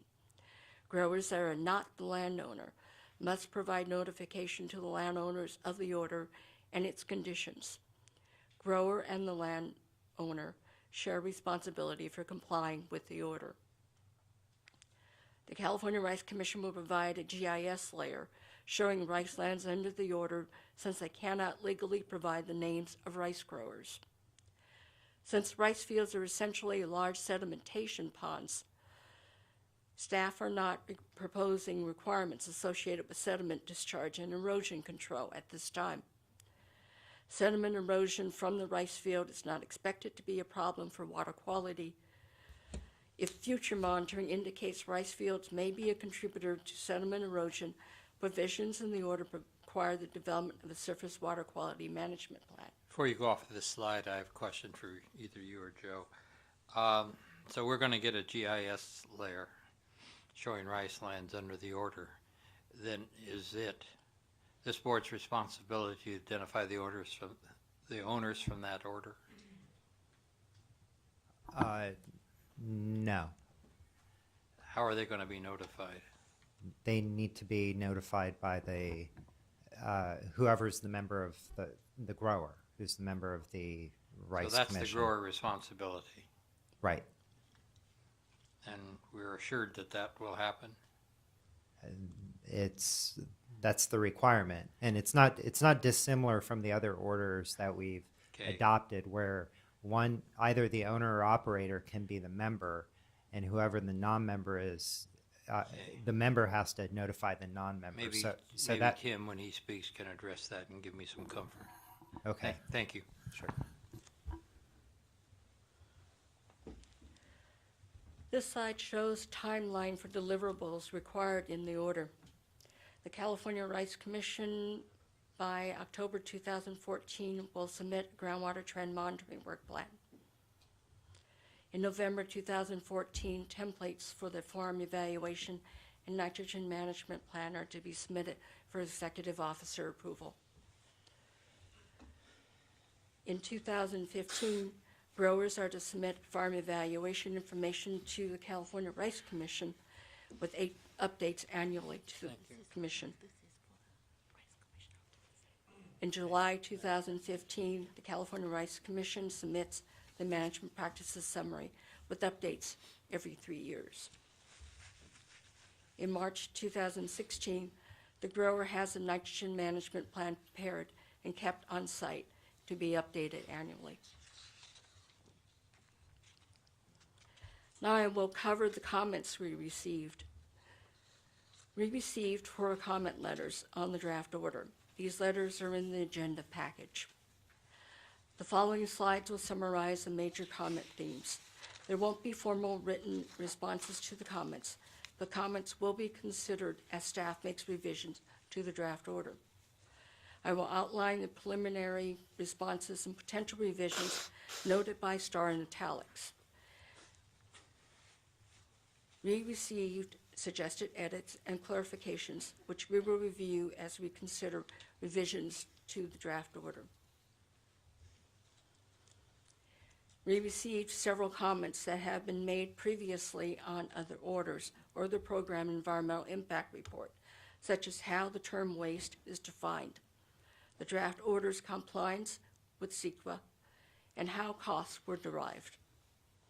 In response, staff believes that the explanation of the term waste is appropriate for rice discharges. The order is within the scope of the program environmental impact report and complies with the California Environmental Quality Act. The costs in the order were prepared with input from the California Rice Commission and can be modified if new information is provided.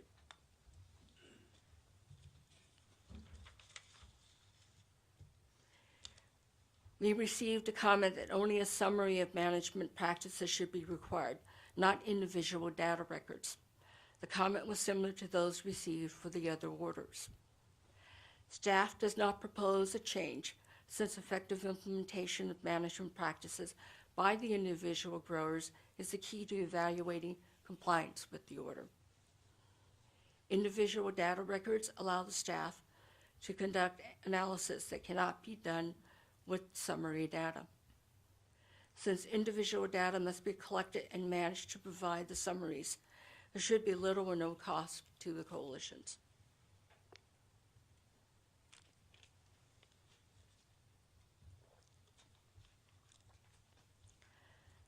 The Sacramento Area Drinking Water Agencies requested expanded opportunities for drinking water agencies' participation in key decisions.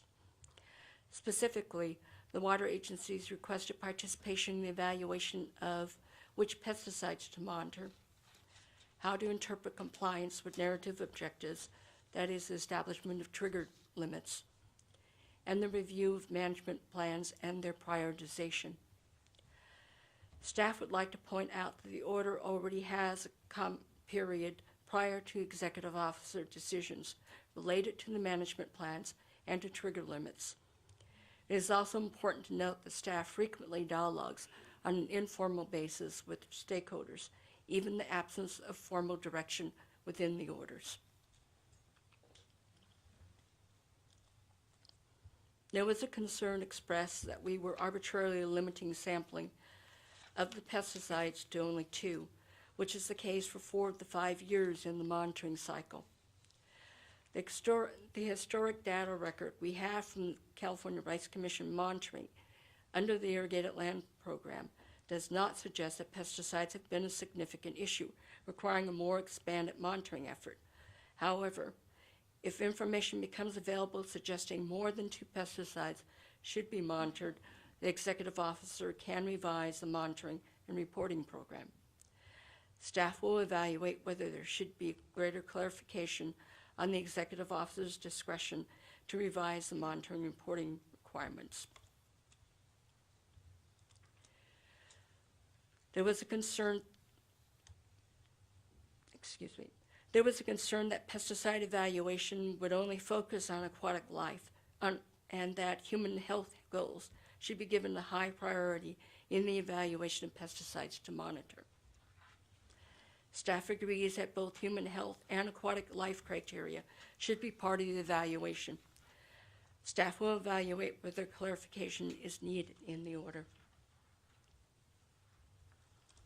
The last part of the presentation are the next steps in the process. After the workshop, we will be revising the draft order and submitting a tentative order in January for a 30-day public comment period. The revised order will, for the board for consideration for approval, is anticipated for March 2014. At this time, staff can answer any questions. Questions or comments by board members? I want to thank you for a very good report. And I think it reflects, I think where we see the Rice Commission and the rice growers right now reflects the fact that we've had a strong working relationship with them for a very long period of time. A few decades ago, there were some very significant issues with pesticides getting into the Sacramento River. Those were addressed, that issue was addressed very effectively some time ago. This has been the ongoing relationship, and from time to time we've had briefings, in fact, on issues within the rice growing region and actions that are underway to control those. The fact that the GAR is already submitted, the fact that the erosion assessment has already been done, in many ways places this this particular order well ahead, even prior to adoption, some of the other orders that we've already considered. So I want to thank Tim Johnson and his folks for the great work that's been done, and we'll see if I feel the same way at the end of the workshop today, but I think I will. With that said, any other comments? Yeah, Yes. so I want to go back to the question of not being able to disclose the names of the participants. So does that mean we, as an agency, don't know who they are, or the Rice Commission just can't give us it themselves? Yeah, we can't get from the Rice Commission the names of who their growers are. However, since every grower is part of the Rice Commission, we know if they're growing rice, they're covered by the order. Now, typically, with the other orders, when we're doing any sort of outreach or initial enforcement action, it's towards the landowner because that's the information we have readily available to us. And if we're working with another coalition, that coalition will give us a member list, which could either be, the member could be the grower, or it could be the landowner. And so I'm assuming there'll be some list, or I don't know about list, a percentage that guarantees that everybody signed up?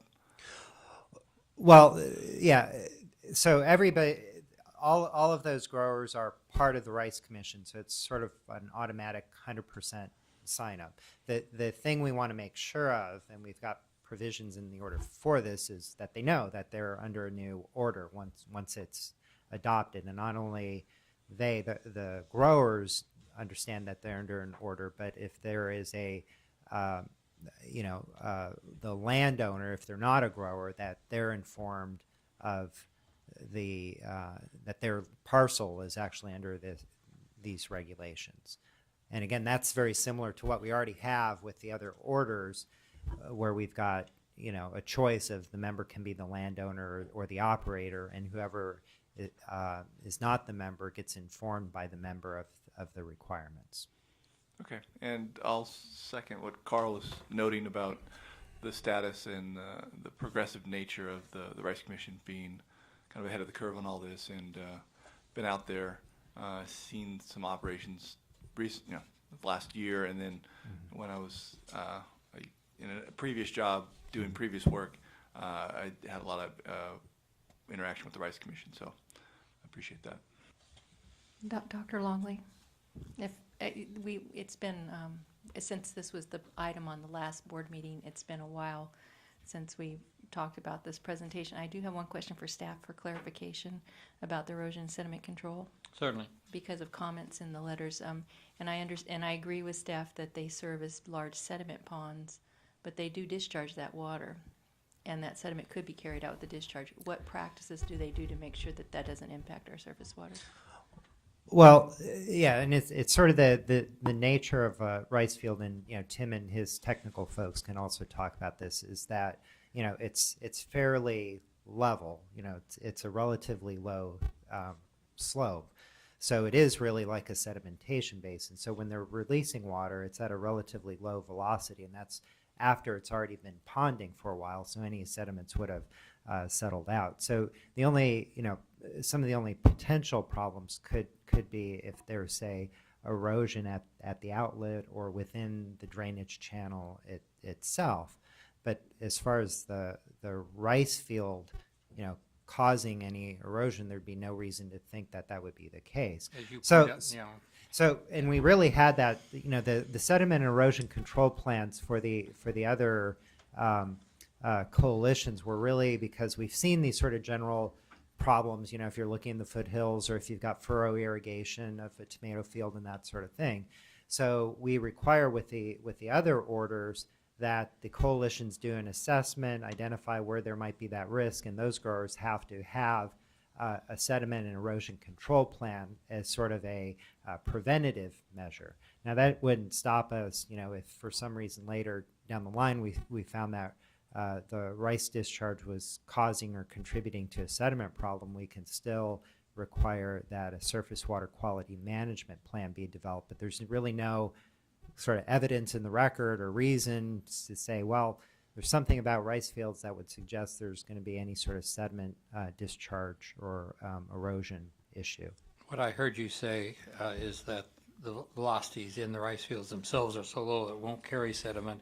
The only problem where you would anticipate a issue is around the structure itself or in the channel below the structure. Is that correct? Well, and that's something, certainly I'll let them speak to, but that's, off the top of my head, that would be the only thing where I could see there could be a potential problem is right at the discharge point.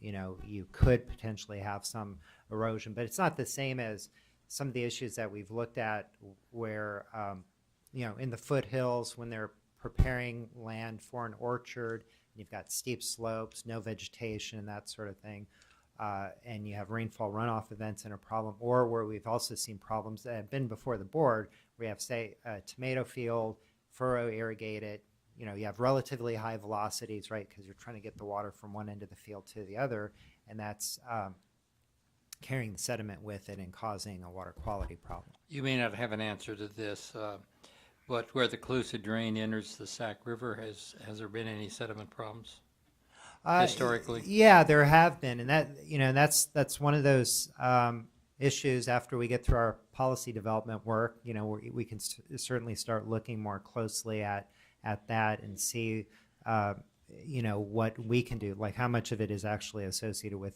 irrigated lands.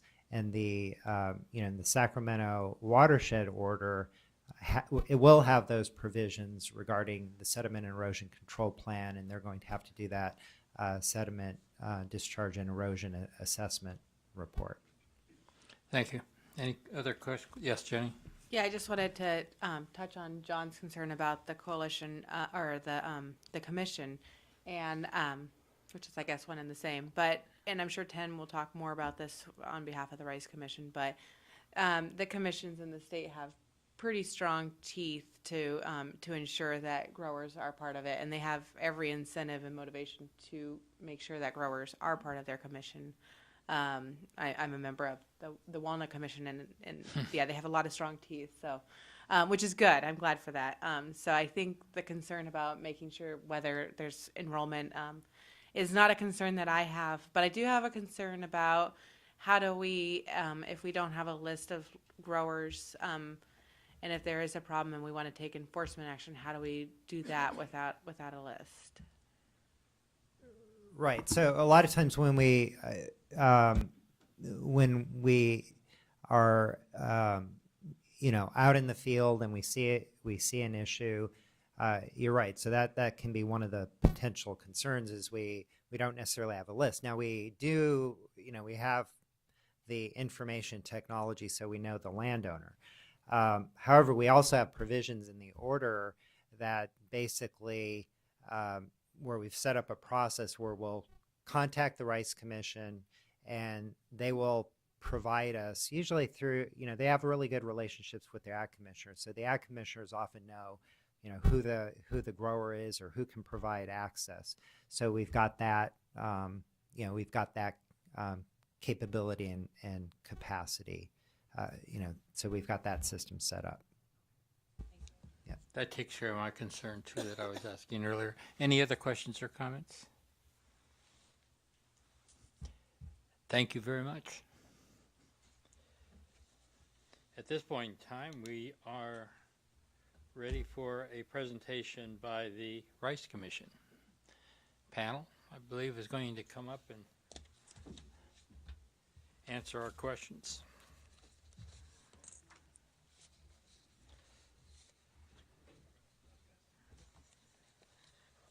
Okay, thank you. Oh my gosh. More stuff than I know what to do with.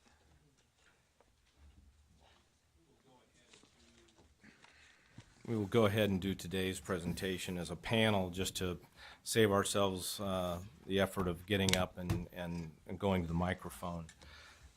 Thank you, Chairman Longley, members of the board. I'm Tim Johnson, President and CEO of the California Rice Commission. My comments today will really bookend our presentation. It's really to provide the presentation today to provide you perspective on our industry and managing water quality for over 20 years. As well as a brief review that your staff's done a very good job of surface and groundwater assessments and the science-based recommendations that have followed and led to the recommendations in the WDR. Would also note for this board that we have met with the source water interests to understand their concerns. A result of that meeting, we will be providing your staff as well as the stakeholders with additional information. And we're going to highlight some of that information that we'll be developing in today's presentation. First, this is just a graphic representation of our industry and water quality. And as has been mentioned, back in the early 1980s, our industry would have been known for really three things: rice straw smoke, fish in the drains, and taste in the Sacramento River. We began then in the early 1980s a very comprehensive effort with regulatory agencies, including this board, as well as UC Davis, to develop a science-based approach that would allow us first to identify the problem, monitoring sites that would be appropriate, and finally develop management practices to alleviate those concerns. Those practices, the most significant of which were the development of water hold periods for pesticides. If a pesticide has a water quality concern, we hold it in the fields until it has an opportunity to degrade so that its release of that water will not impact water quality. Also mentioned, we've implemented mandatory meetings for growers as well as additional seepage inspections and compliance inspections paid for by the industry. And finally, one that was not mentioned is the Storm Event Work Group, which is coordination between the CRC and our monitoring as well as the cities. These program accomplishments have been quite significant, reducing over 99% the amount of the 5 pesticides that were covered in the rice pesticide program in the Sacramento River. We then applied that learning as we entered into the Irrigated Lands program. We took evaluation of decades of pesticide monitoring data on over 60 sites. In addition, we combined that with evaluation of US EPA as well as DPR information on our pesticide use. And we combined that in an Irrigated Lands regulatory program, monitoring program that captures over 90% of the rice field drainage. As been mentioned, we also annually evaluate pesticides and core constituents that we believe either need to be evaluated because there be data deficiencies or areas of interest to ourselves or your staff. As you would expect us to do, we took those same principles then as we have worked with your staff on the WDR. Our surface water program really has started with a complete evaluation of the rice pesticide program as well as the irrigated lands program. As been mentioned, groundwater assessment, we've used this intervening year and a half to really provide for you the groundwater assessment report. It includes newly developed data from UC Davis as well, and really provides the scientific basis for the WDR, and we also have developed a conceptual model. Just note that this is the first groundwater assessment report that's been provided under this program, and we think it's been extraordinarily helpful. We have some technical staff now to discuss elements of the WDR. We have Rick Tinsworth with Exponent. He's had 22 years of experience with EPA as well as the Federal Drug Administration or Food and Drug Administration. So we have Dr. John Dickey with Plantiera, our agronomist and soil scientist, and Summer Bundy from CH2M Hill. The first portion of the program will address comments that we have received working with the stormwater group and your staff, and so we'll focus the first portion of the presentation on that.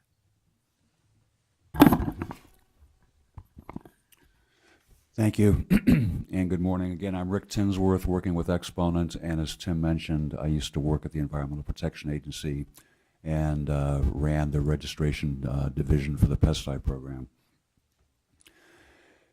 As far as comments concerned how the Rice Commission does their evaluation of what information, what chemicals, pesticides they're going to monitor, look at, I think that the key thing from my perspective as I started to look at it was that there is a substantial amount of information that the Rice Commission is looking at. They're looking at what pesticides are used, how much of each pesticide is used, what are the use directions, the frequency of use. They're looking for information when they may need to start looking at new pesticides that are registered. Pesticide registrations can also be amended so that use directions may change, and the Rice Commission has to stay current with that too. So the key, I think, is that at any point in time, I think the Commission has a good sense on exactly what's going on out there in the real world, and they can decide what they're going to be looking at and how they're going to look at it, and they have the ability to react and modify and evolve over time as information requirements change. And then the other key point on this overhead for me is the fact that the Rice Commission is looking, I think as Tim mentioned, we're looking at not only the ecotoxicology issues associated with pesticide use, but also the human health benchmarks and other human health water values, looking at both EPA and California Department of Pesticide Regulation information and data. The Environmental Protection Agency, you can't use, TIM's members can't use a pesticide unless it's been registered by EPA, nor can they use a pesticide unless it's been registered by the California Department of Pesticide Regulation. EPA tells applicants for registration what studies are required, how those studies are to be conducted, how the information and data are to be submitted. The studies have to be conducted according to good laboratory practice standards. And each of these study facilities, the laboratories, the fields where the studies are conducted, are subject to audit by EPA auditors. And if by chance they catch somebody putting their thumb on the scale and not handling the data appropriately, that individual who put the thumb on the scale can end up in jail, and that happens. So it's a very rigorous program as far as how the data are developed. For a new active ingredient, the agency may take 2 years or more to evaluate the data, toxicology, exposure information, residue chemistry, expected water values, environmental fate, ecotoxicology information. It's a very long, rigorous process. And when the agency chooses to register a pesticide, which allows the use, and establish tolerances for allowable levels on food, under the Food, Drug, and Cosmetic Act, the agency will not do that unless they're convinced that the use of that pesticide will meet the registration standard, which is a reasonable certainty of no harm. It's a very rigorous standard. It takes into account additional sensitivity of children and sensitive populations. And once that registration takes place, It's not like you're home free and no one's ever going to look at you again. There are two things that happen. One, there's a periodic reevaluation, registration review. So you get through the gate once and you're approved. And then periodically, every 5, 10, 15 years, depending on the type of chemical that's being used, additional data may be required, additional use restrictions may be required, and if necessary, registrations can be canceled. And then the second thing is, over and above the periodic review, if new information becomes available, whether it's an industry study, whether it's incident data reported by growers, whether it's studies performed in university laboratories, new information can trigger an immediate review, cancellation, and suspension. And that has happened periodically in the past when the agency has believed that something needed to be done. Last point on this overhead is that for human health benchmarks, I've seen a lot of information, a lot of discussion about what these things are. And just to note that if you consider a series of toxicity studies that are being conducted on a pesticide, what EPA does, what DPR does, they take the study where there's the most sensitive endpoint, the lowest level where something happened, and then they go to another level below that. And what they regulate against is a level at which no adverse effect occurred.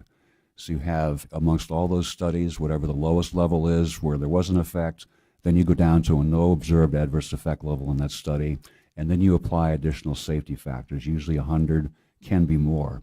So when you see a human health benchmark number, that's a very protective number, and as long as you're not exceeding that to an extraordinarily amount, I mean, you could actually go 100 times higher than that level and still only be at a level where no adverse effect occurred. So it's very conservative, very protective.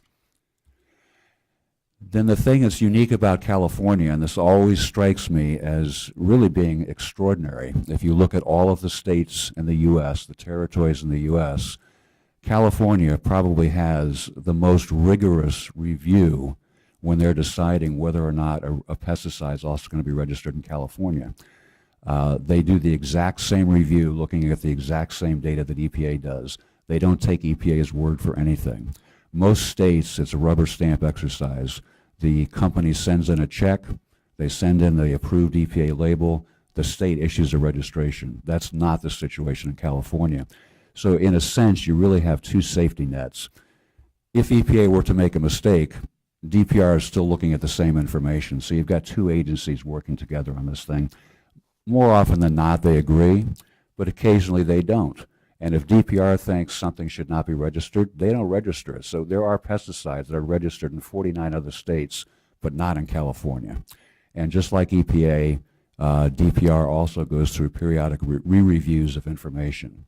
So you've got a good, robust system in California where nothing gets out there for use unless it's been a really good review, not by one, but by two agencies. Thank you.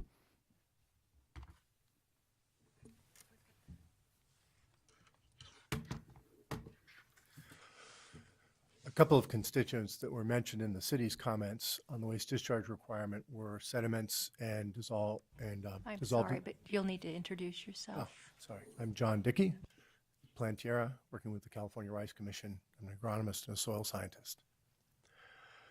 So the two constituents I was going to mention are sediments and dissolved organic carbon. They're collaborative studies that have been performed on both, and so I'll speak briefly about those collaborative studies. The first on sediment took place over about 5 years. It is in the Colusa Basin drain watershed. Major findings were that the main sources of sediments were in the uplands. As mentioned previously, in the drains, there is some resuspension of sediments that are observed in those drains, primarily by carp and crayfish, and that in lowlands where rice is grown, because they are low energy environments with very low velocities, where water needs to be maintained in a uniform flood and requiring fairly flat ground, it's more of a depositional environment and not a place where sediments are typically resuspended.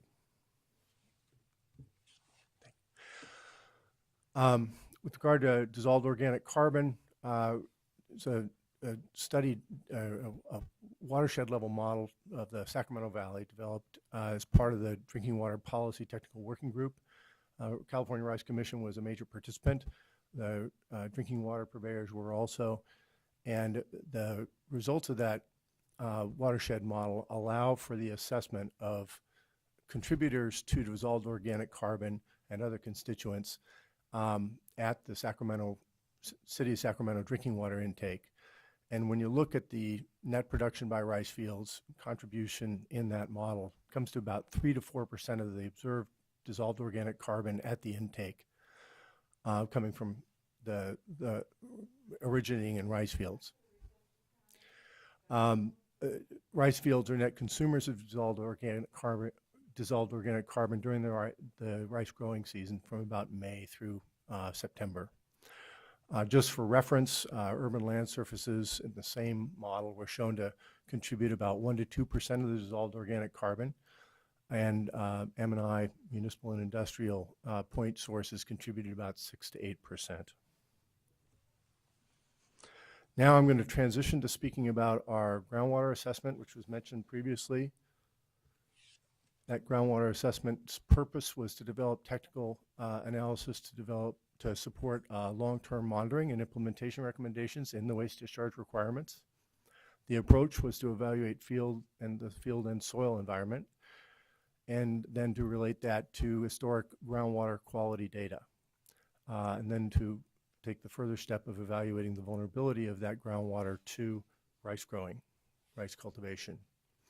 This is the picture you previously saw of the rice lands Margaret showed.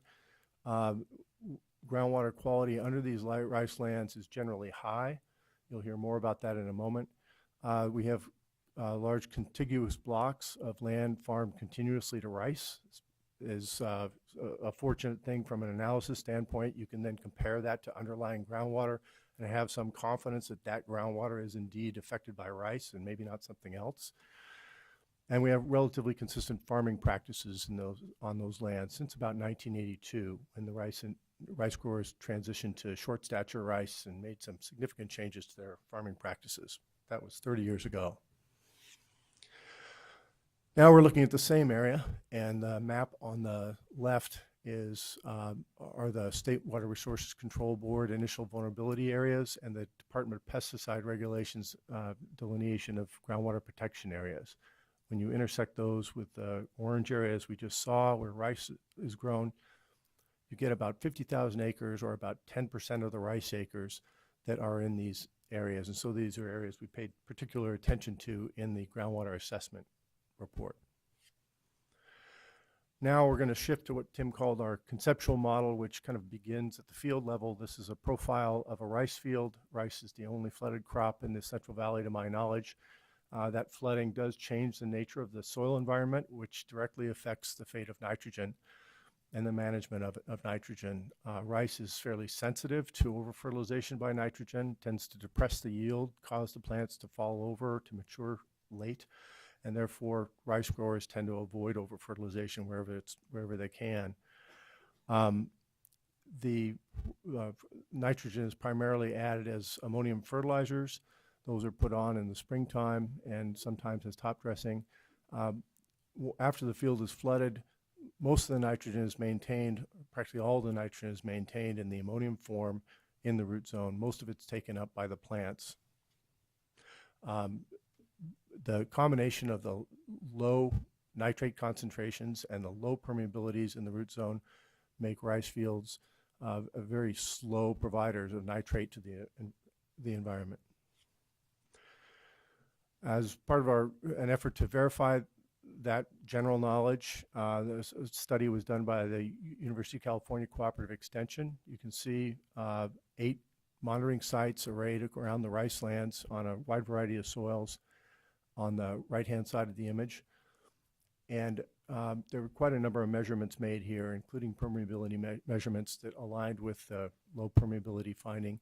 But also we looked at the concentration of nitrogen in the soil profile. And the graph on the left, this is a graph of the soil solution in the 5 to 6 foot level of the soil profile.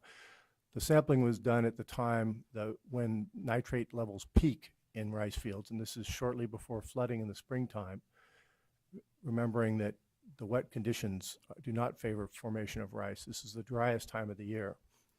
And if you look at the 8 sites are arrayed on the left, and each bar gives you the concentration of nitrate in the soil solution.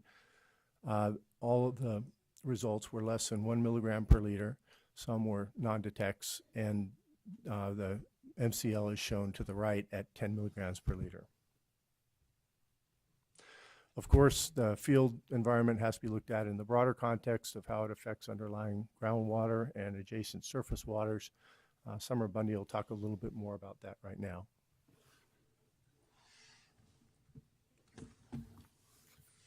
So,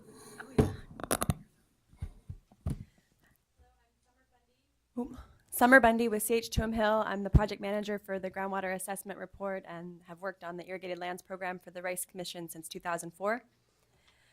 Our groundwater data analysis included the collection of groundwater quality data, a comparison of the data to drinking water quality standards.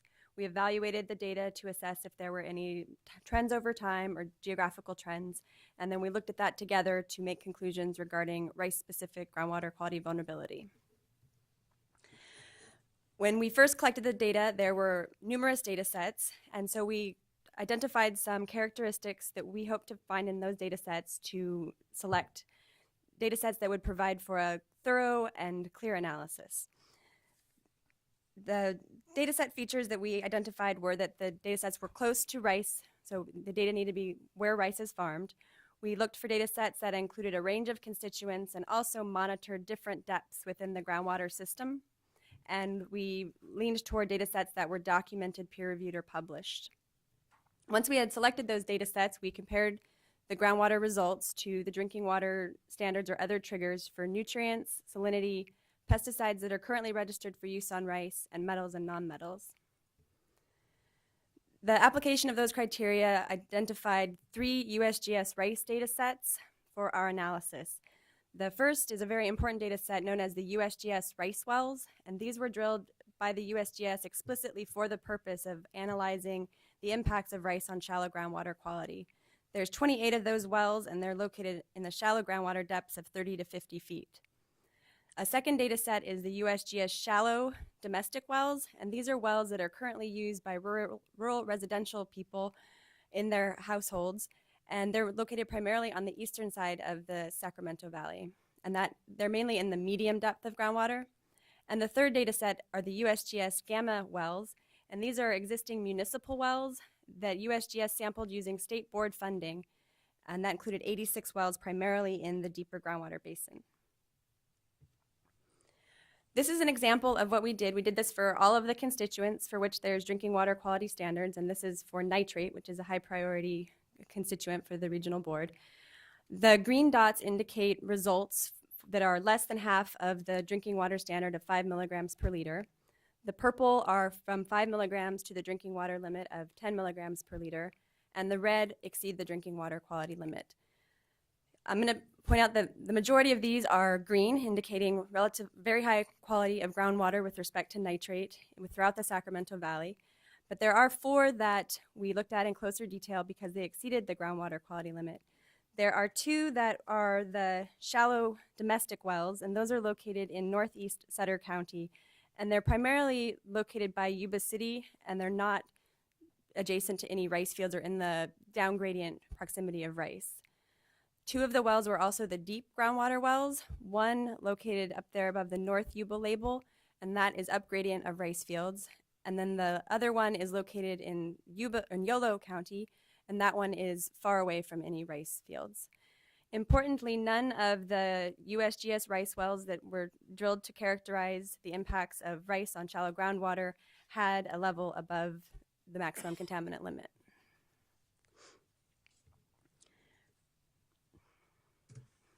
We also evaluated pesticides that are currently registered for use on rice. DPR implements a groundwater protection program that's established by statute. And we provided a detailed review of DPR's technical approach, how they go about selecting the pesticides that are included on their groundwater protection list, how they monitor any follow-up monitoring that they do for detections of their own monitoring or through other agencies. as part of that program, they have a groundwater database, and it's sort of the one-stop shop for all pesticide sampling of wells in California. It incorporates data from DPR's own monitoring, municipal well monitoring that gets submitted through DPH, and USGS monitoring. So this map is screened to include only those sites for which rice pesticides were part of the results. And there were no confirmed detections of rice pesticides, currently used pesticides, in these wells. So wrapping up 3 years worth of work in 4 minutes, what we accomplished through the groundwater assessment was a detailed review of multiple lines of evidence, different types of environmental data to assess the impact of rice on the groundwater quality environment. We looked at detailed crop and soil mapping. We have a detailed understanding of how pesticides and nutrients are applied on rice. And we looked at water quality data, including the root zone research that John talked about and the groundwater well data. And through that analysis, we concluded that there's evidence of low risk of vulnerability posed to groundwater by rice farming. I have a question at this point. You also had data, presumably from the original irrigated lands program work, and I think some toxicity monitoring was done as part of that. Am I correct? For the surface water? Yes. Yeah, the irrigated lands program has included a significant amount of surface water toxicity monitoring for the 3 species and sediment. And from your presentation, I would presume that those results were negative, or were there hits there? This is related to groundwater. No, your groundwater, I'm sorry. Yeah, but I do have the answers to that. So Good. Go ahead, please. Do you want the answer to that now, or I'll wrap this part up? I'll take it now. Okay, so we have had no toxicity events related to minnows or water fleas. We have, earlier in the program, we did have reduced growth of selenastrum, and we went through a detailed approach to try and track what that cause was. We evaluated rice pesticides as well as non-rice pesticides to try and get that, to try and identify toxicity. At the same time, we had actual pesticide concentrations, and we were not able to identify rice as a causal agent of selenastrum toxicity, and we have never had sediment toxicity in the program. Thank you. Thanks. So for groundwater, based on our designation of a low vulnerability condition with respect to rice, we are working with your staff to come up with a long-term trend monitoring program that's both appropriate and sufficient for the low vulnerability rice-specific condition. So with that, I'll turn it back over to Tim.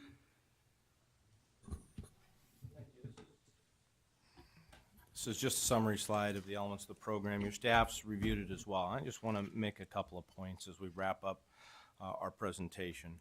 As your staff had pointed out, yes, rice is different. And we believe that difference is based on data that we have developed on surface water for many, many years.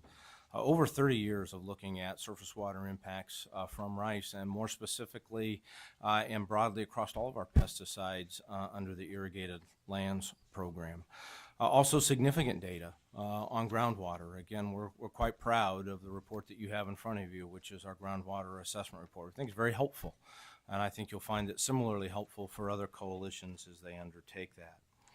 We also have funded through our industry the work that John presented, which is the actual measurement of nitrate underneath rice roots, right? You'll be hearing a lot about that as other coalitions come before you in the years, and our growers funded that. Would also note, and Joe had mentioned, that you'll have a rice-specific nutrient management plan. That's going to be based on 2 things. One, a recent rice nutrient management publication put out by UC Davis in anticipation of additional nutrient management concerns within irrigated agriculture, as well as quite innovative piece of work that was done by UC Cooperative Extension just a few years ago that actually allows growers to rapidly go out, identify the levels of nitrogen using a leaf sample. Because of course you can't use a soil sample in flooded soils for nitrate measurement, but you can correlate the color of a leaf and the need for nitrogen. We'll either do this on a field-by-field basis using a tool like this, or we're even exploring the possibility of using imagery, satellite imagery, to be able to accomplish the same objectives. I would just also finally add that we have again, are in the process of providing your staff at the beginning of this presentation some additional significant information to address the questions of sediment, as well as human health and other concerns around pesticides and constituents in surface water. We believe that this approach that is data-driven, very scientifically based with the conceptual model, will continue to allow our industry to be successful in delivering water quality results to the people of the state of California and to this board. We are very confident that the WDR that's presented by your staff will allow us to do that basis these data. So thank you very much, Mr. Longley, and members of the board. We'd be happy to answer any questions at this time. Thank you for a very good presentation. Yes, Jenny? First off, yeah, I want to thank you for your presentation. Look forward to reading the SCAR at a different point in time. And I look forward to hearing from the drinking water groups. I'm glad to hear that you guys have met and talked about some of the issues that they might have, and I look forward to hearing from them on their perception of the meeting too, and hearing from you guys with more information. So I thank you for that, and I appreciate that. I have a question for Summer about the groundwater and as it relates to metals and heavy metals. We learned yesterday that in a flooding situation where there is denitrification happening, that metals can be, I guess, volatilized, and so I just wanted to know what the outcomes were for metals. So metals and nonmetals, the ones you're probably interested in are manganese, arsenic, and iron. And so what we found is that there's areas south of the Sutter Buttes likely associated with historic volcanic activity where there is some naturally occurring elements of those. But what we see, like with manganese, is that the results vary seasonally, so it's kind of jumping on and off the sediment and into groundwater, but that the influence of rice on that band of aquifer is relatively minimal compared to the volume of soils that are contained within the rest of the aquifer. And so there's no management practice that could really change that as long as you have a flooded soil, much like the soils were historically flooded under wetland conditions. It's just kind of a background thing that occurs and folks should be aware of. There's also not a lot of drinking water wells in those core rice areas where those are located. So there's maps of each of those constituents in there. But can that be managed? Because it seemed to me that you'd have to move electron source, in other words, an organic, down into an anaerobic zone for that to occur, for the valence change on the metal. I'm going to let the soil scientist do his thing. So you're right. In flooded soils, manganese and iron are more mobile, and they do move. These soils have been flooded for a long time, and so they're gleyed, which means that the colors that are associated with manganese and iron are often absent because those metals moved out a while ago. If you farm for 50 or 100 years, it happens. The same things happen in the aquifer, where you've got buried fine sediments, and those saturated zones are, as Summer mentioned, also sources of manganese and iron over time. So if you take the little veneer of 6 feet of soil that we manage and the hundreds of feet of aquifer that's also saturated, it's unlikely that anything we could do in the top 6 feet could really alter those concentrations. I think that's what Summer was trying to say. It's not that the metals don't move, it's just that we don't have a very good lever for altering groundwater concentrations of these metals because they're so ubiquitous in the aquifer. But might those metals move horizontally, depending upon clays and so forth, rather than vertically? You have horizontal and vertical movement in fields. It tends to be relatively slow through rice fields, as I mentioned, but as it is in some of these tighter portions of the aquifer. Summer said something that was interesting, just a more general question on manganese. You mentioned volcanic activity laid down the manganese at some point a few million years ago. Is that correct? There's no detailed study to draw that conclusion, but given its proximity to the base of the Sutter Buttes, just because we had some stuff come up yesterday that doesn't even pertain to rice, really, what I'm asking.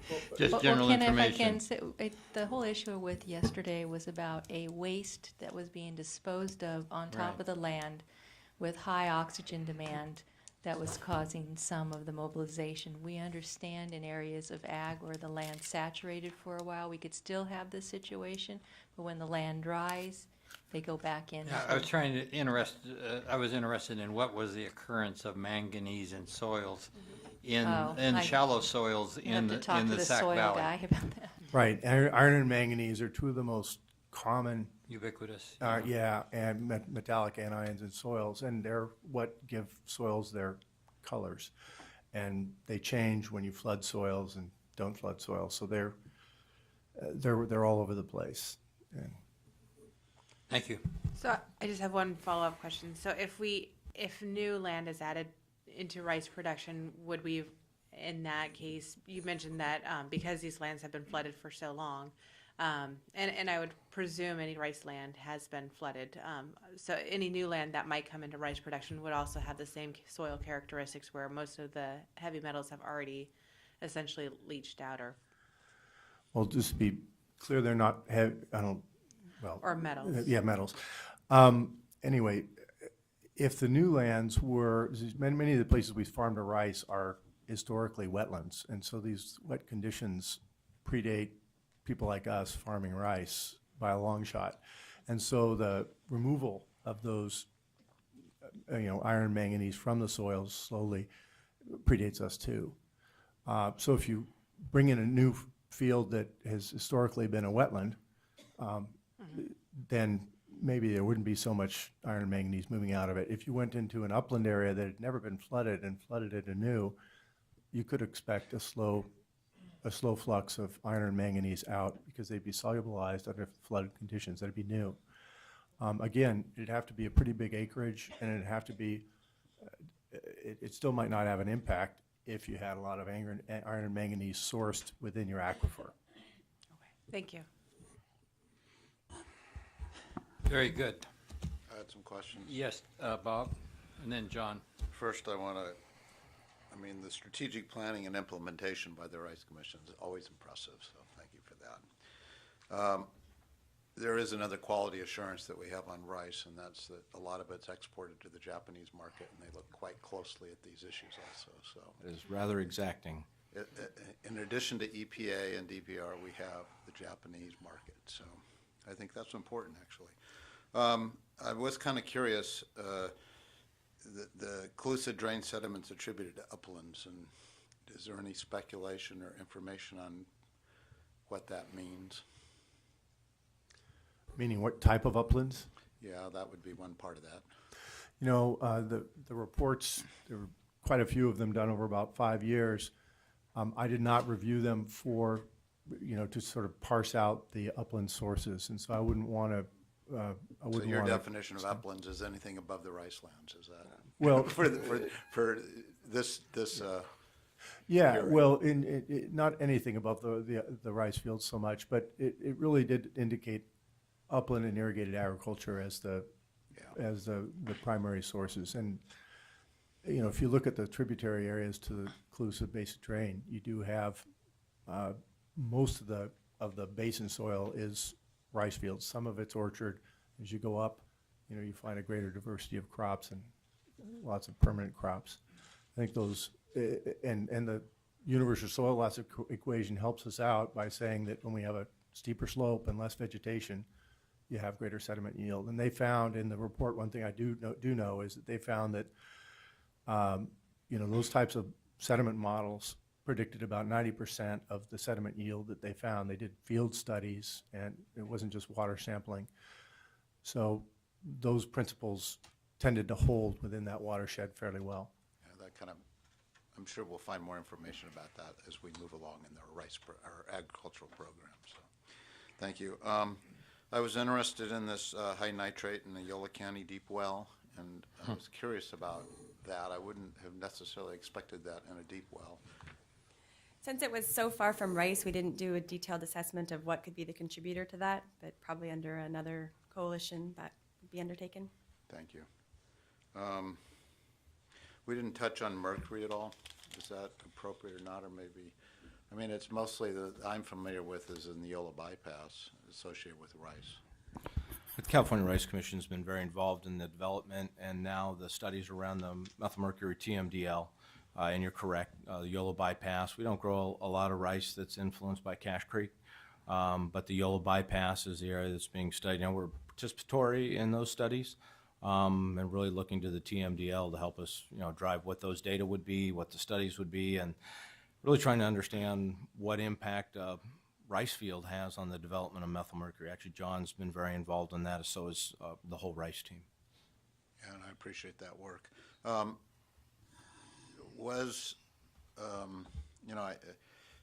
This is a little bit tangential, but was methylmercury ever used for fungicide type of applications of seeds in the rice industry in this region? Behind me is a staff member of mine who worked for the Department of Pesticide Regulation for over a decade, so I'm going to let Roberta Firevet answer that question.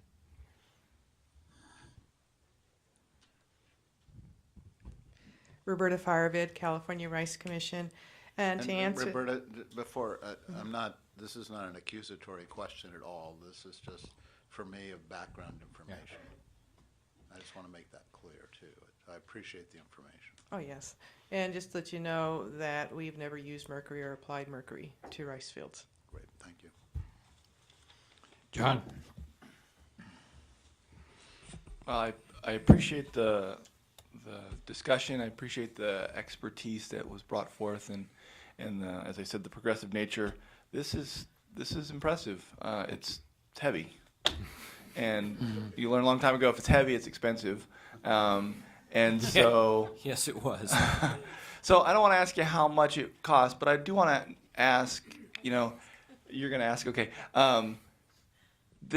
We're going to expect this from everybody else, and you guys have a leg up because you're sort of a unified body already, and that's great. But the cost of the program includes this. It includes 3 years of summer's time. It includes lots of things, and so sort of a general question: the cost of the program, is it in line with what we published? Or did you guys spend extra for color, or what? Where are you guys at on the cost of this program? Sure, I can give you some numbers that we budget in our organization to address these issues. I think that's probably the best sense. Obviously, some of this work has spanned multiple years, and we didn't pay more for color. Okay. We budget now for the irrigated lands program about $500,000, and that just includes surface water. In all honesty, the majority of the cost is not monitoring, it's your reporting requirements. Coalitions that come to you and complain about the cost to report to you data and provide reports, it's real. And as we look at the adding groundwater to this, I'm budgeting $1.3 million, largely around additional reporting. We think that the groundwater monitoring for us will probably be in the $50,000 to $70,000 range if all things sort of work out the direction we think that they're headed, although that's not been decided yet.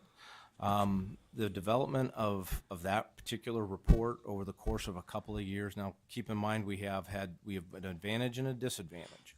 The advantage is we're just rice in an area that's got fairly good groundwater quality, so the scope of what we're looking at is smaller.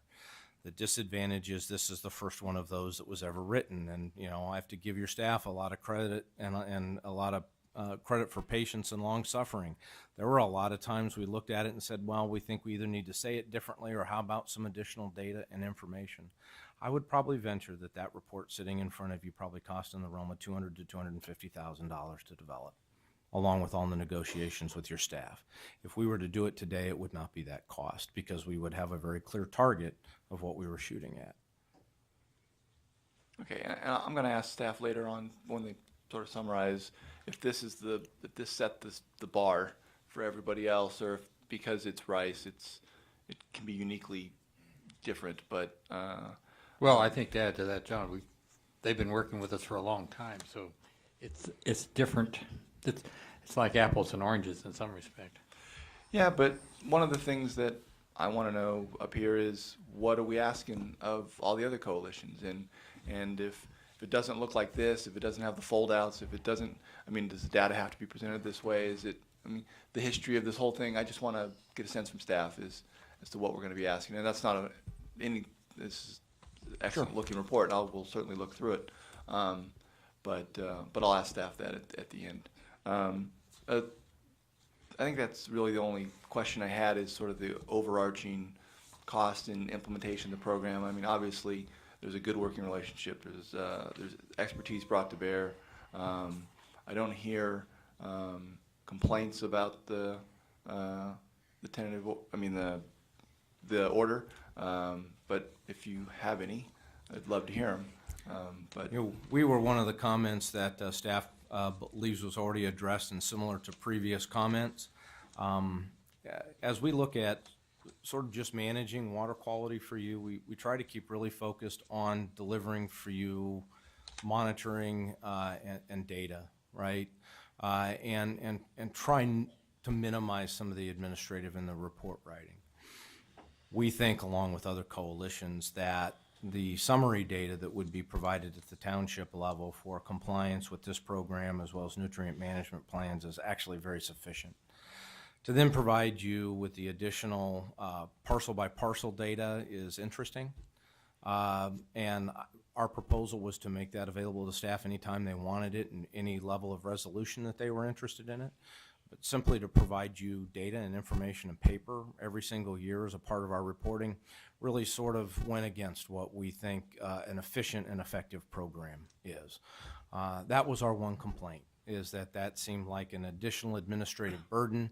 If the issue was compliance and the staff wanting to do additional evaluation, that's great. We'd be happy to provide them those data whenever and however they would like. But to just do it as a matter of course, some cost associated with that to us, and there's, I believe, I won't speak for your staff, there's some costs associated with them receiving those data and keeping those available as well. So we tried to provide a way that you'd be able to meet both your objectives. We understand that staff has a different opinion. We just differ with them on that point. I heard you say paper. Electronic. Well, yeah, anymore, all of these. I know, and so, I guess I'm having a hard time understanding why you have to collect that data anyway, and I have a hard time seeing where there's great cost in providing that data in electronic form. I fully anticipate, Dr. Longley, that in 5 years I'll be back before your board with a paper work and electronic work reduction act to be able to try and make this whole thing smoother. But I'll just have to tell you, when I write checks, it's not to the lab. When I write the big checks that require 2 signatures and my board, my board chair who's a grower, it's always for the technical analysis. It's for the reporting. Mm-hmm. It's expensive. And I'm going to say it's unnecessary. It's just very expensive, a portion of this program. Any further comments or questions? Yeah, yes, I have a Carmen. couple comments. Let Carmen go, and then go ahead, you. Carmen, and then I'll finish up.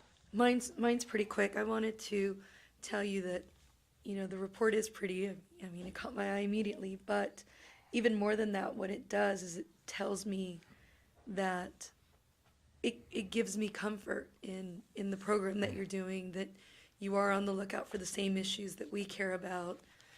Being on the program since 2004 or something. I mean, that's a big deal. I mean, this is the kind of institutional knowledge that is gained over time. It can't be known right away. It sounds like the cost, as expected, is heavily front-loaded and, will hopefully reduce over time. We're sensitive to, not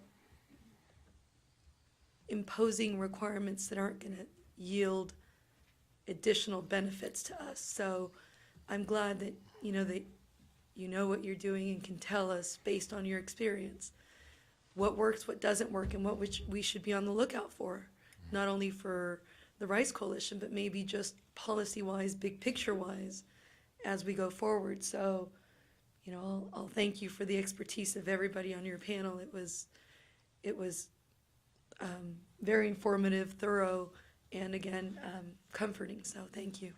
Thank you.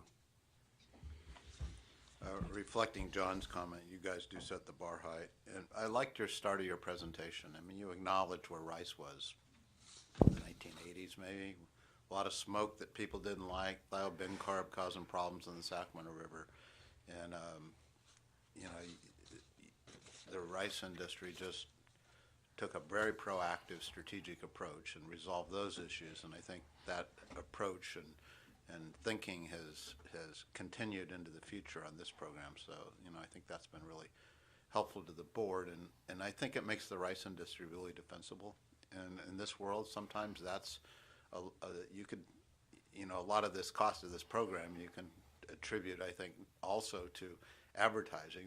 The rice industry is a good actor, and the other component of this that is, in my mind, almost equally important is the contribution to wildlife and waterfowl in this in the Central Valley. I mean, we have a lot of wildlife refuges, but without the strong partnership between the rice industry and our wildlife refuges, we wouldn't have waterfowl in the Central Valley like we do. And part of that's a resolution for the smoke, you know, by choosing a different method of roll and tramp the rice in flooding or flood and roll. Now I can't even remember the terminology; it's been too long. But what it does is it you know, it accomplishes those dual objectives. So, you know, congratulations to the Rice Commission. Thank you very much. Any further questions or comments? Tim, you know, I have great concern on the cost too, and what I would like, what we've got to work on for sure is finding a way to minimize the cost to you, and at the same time, and I'm still a bit mystified why we're moving digital data electronically, that there's great cost involved, and I'd like staff to talk about that when they come up here. Sure. Okay, thank you very much. Next on the agenda is the Sacramento River Protection Program.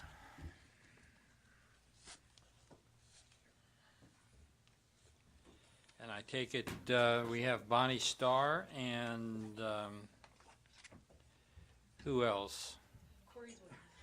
I gave you a card this time. Yeah, I know. You'll get your chance to speak, David. Oh, okay. Okay, I thought we were switching agenda items. Okay, sorry. No? Which one was yours? I was confused.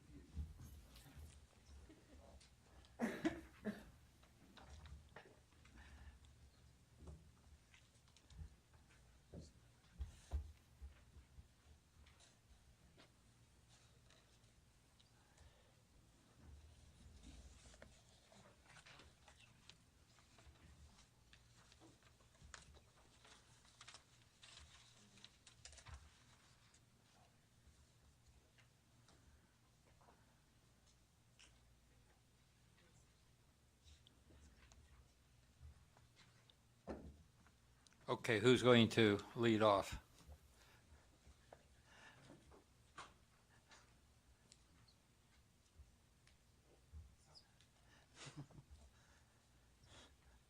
First timers, sorry. You want to just be seated? Is that okay?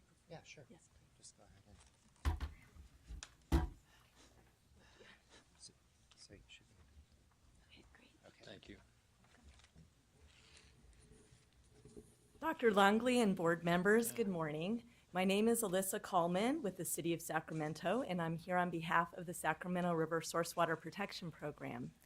Our program is sponsored by the City of Sacramento and the Sacramento County Department of Water Resources.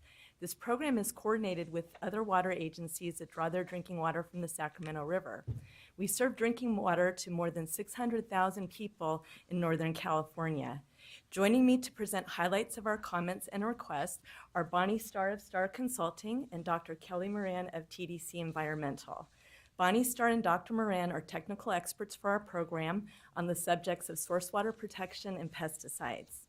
Bonnie Starr is a licensed professional civil engineer with a Bachelor's of Science in Civil Engineering from Tufts University and a Master's of Science in Environmental Engineering from UC Berkeley. She has 20 years of professional experience in the fields of drinking water assessment, treatment, and source protection. Dr. Moran is a chemist with a Bachelor's of Science from Stanford University and a PhD from UC Berkeley. Since the mid-1990s, she has worked with the water boards, dischargers, and pesticide regulators to develop solutions for the state's pesticides water pollution problems. In addition to today's presentation, we have submitted detailed written comments on the administrative draft order. As we provided a presentation with information about our program at the public workshop for the Sacramento Valley Order, we will focus today on our specific requests regarding the administrative draft rice order. The Sacramento River Source Water Protection Program seeks to maintain the high quality of the Sacramento River drinking water supply for the current and the future generations. It is our responsibility as water utilities to ensure that our water is both healthful and free of any unpleasant taste, odor, or other aesthetic effects. It's important to note that we directly divert and treat Sacramento River water. Since we divert upstream of the delta, we have unique source water quality concerns. Dilution is limited at some times of the year in dry years, and agricultural runoff can contribute substantial volumes of water to our supply. The Water Utility Source Water Protection Programs provide stakeholder input to a variety of other stakeholder groups and to regulatory agencies on drinking water quality issues. We support activities to reduce risk from potential pollutants to the water supply, and we track and evaluate information on topics of interest to support the stakeholder efforts, stay current, and provide for reasonable requests. Watershed management programs are essential for preserving the high quality of the Sacramento River watershed. The Central Valley Regional Board and other regulatory agencies, regulated communities, and educational organizations have made significant strides. We appreciate the substantial efforts of the Irrigated Lands Regulatory Program to address water quality issues and the long-term environmental stewardship efforts of the California Rice Commission and rice industry. We believe that the draft rice order initiates major components for this long-term order, but needs some slight modifications to fully address drinking water considerations, and we are proposing specific modifications to assist in finalizing the order. The modifications will allow needed flexibility in the order for long-term water quality protection and to accommodate the ever-changing environment in the pesticide industry. The watershed assessments for the drinking water utilities continue to indicate that upstream agriculture, including rice fields, has potential to impact Sacramento River source water quality. The water utilities rely on the management programs implemented by the regional board to require sufficient monitoring programs and management practices that will identify drinking water quality impacts from regulated activities and prevent pollution of our drinking water supply. Ensuring the protection of beneficial uses of the Sacramento River and its tributaries is a common goal of both the Sacramento River Source Water Protection Program and the Regional Board. I would like now to turn the presentation over to Bonnie Starr to discuss human health protection and drinking water. Thank you, Alyssa. Again, I'm Bonnie Starr, and I apologize, I'm under the weather, so sorry for my frog throat. Currently, drinking water supplies in California have 114 drinking water standards and 54 additional constituents with required notification and response actions that are applicable to our source water quality. It's a wide variety of constituents. Some of these are regulated based on human health impacts, whether it's cancerous or non-cancerous endpoints, and others are regulated on aesthetic impacts. The US EPA, the Department of Public Health, and the Office of Environmental Health Hazard Assessment are continually reviewing data to determine if new or revised drinking water standards are necessary, based both on the human health impacts and the potential presence in our source waters. Programs like the 6-year review, the candidate contaminant list, and the endocrine disruptor screening program can result in identification of new constituents of interest for us. Due to the rapidly emerging new pesticide active ingredients, drinking water regulators have lagged behind in review. For current use pesticides that do not have a drinking water limit, US EPA offers health advisories and has recently published human health benchmarks as guidance for drinking water concentrations that may indicate a potential public health risk. I want to clarify that these include both cancer endpoints and non-cancer endpoints. The non-cancer endpoints are based on no observed adverse effect, but the cancer endpoints assume a de minimis risk of 1 in 10,000 to 1 in 100,000 cancer risks. So it's not a zero risk. We'd like to clarify that aquatic life protection does not necessarily ensure human health or drinking water quality protection. Fundamentally, aquatic organisms are different than we are, and their risks are as well. We reviewed the new US EPA human health benchmarks for pesticides and compared those with the aquatic life benchmarks, and we found that almost 25% of those pesticides have human health benchmarks lower than aquatic life benchmarks. Also, we have constituents of interest for human health, like total organic carbon, that is not a concern for aquatic life. Due to the evolving regulatory and pesticide use arenas and the long-term nature of this order, we believe it's very important that the monitoring program in this order include an adaptive approach for the selection of constituents to be monitored.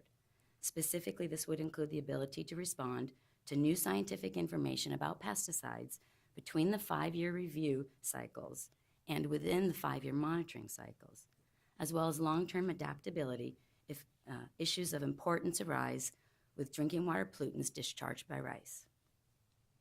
The administrative draft rice order did not sufficiently provide human health protections.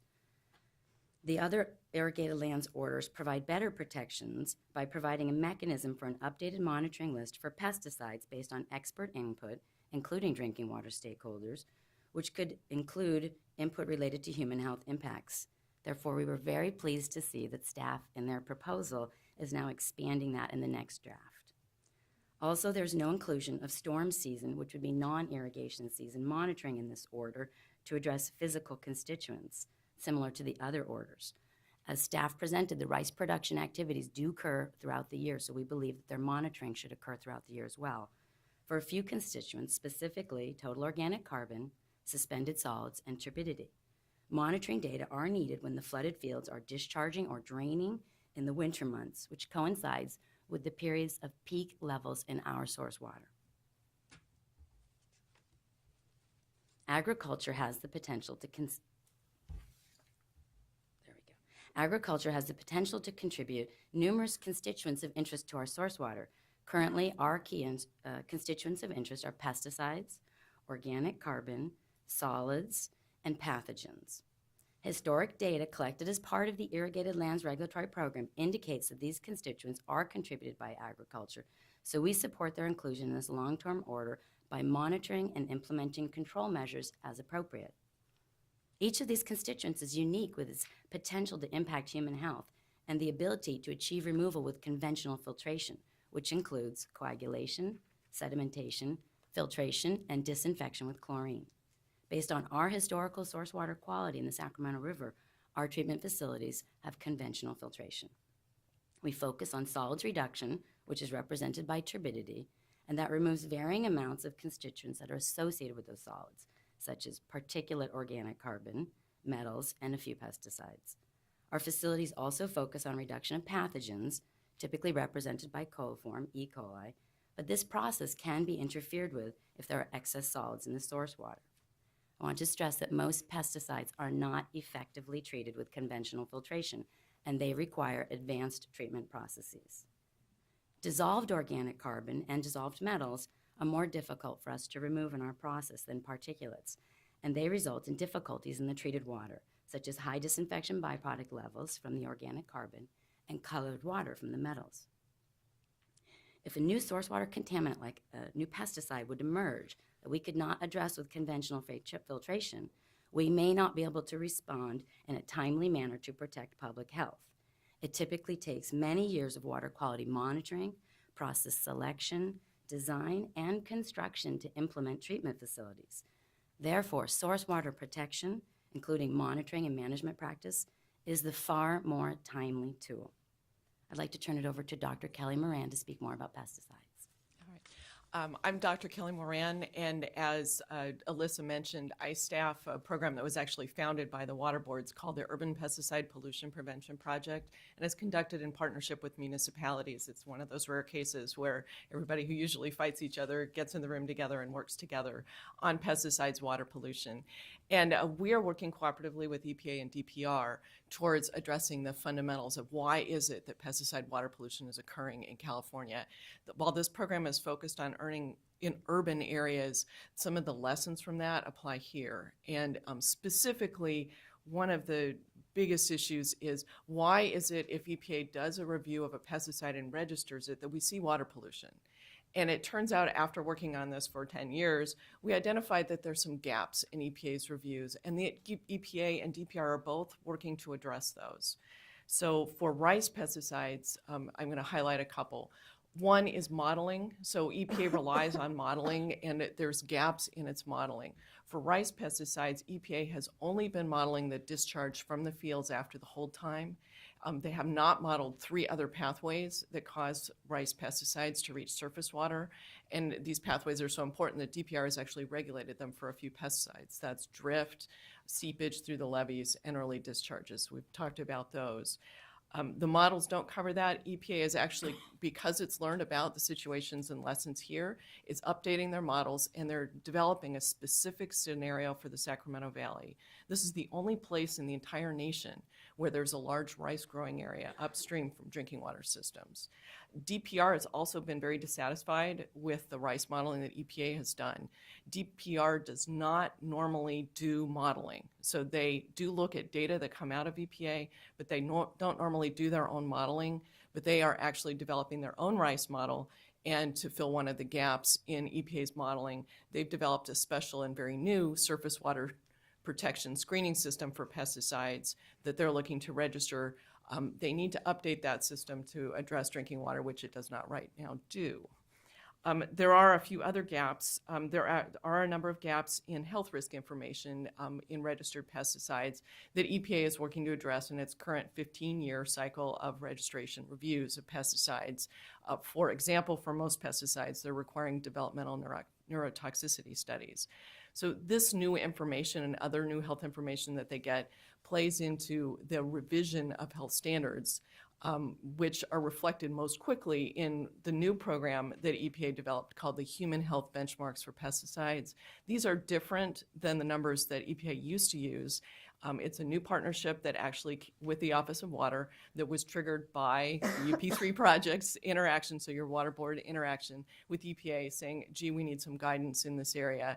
And the benchmark standards are different than the drinking water levels of concern that I think were the numbers that were referred to by the previous pesticide expert. So these numbers are just coming out. They've only got 300 of the 1,000 registered pesticides. The first carcinogen numbers just came out a few weeks ago.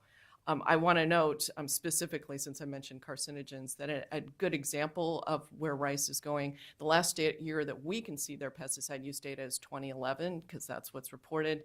And on that list, they were using only trace quantities of any of the carcinogens for which their EPA came up with benchmarks.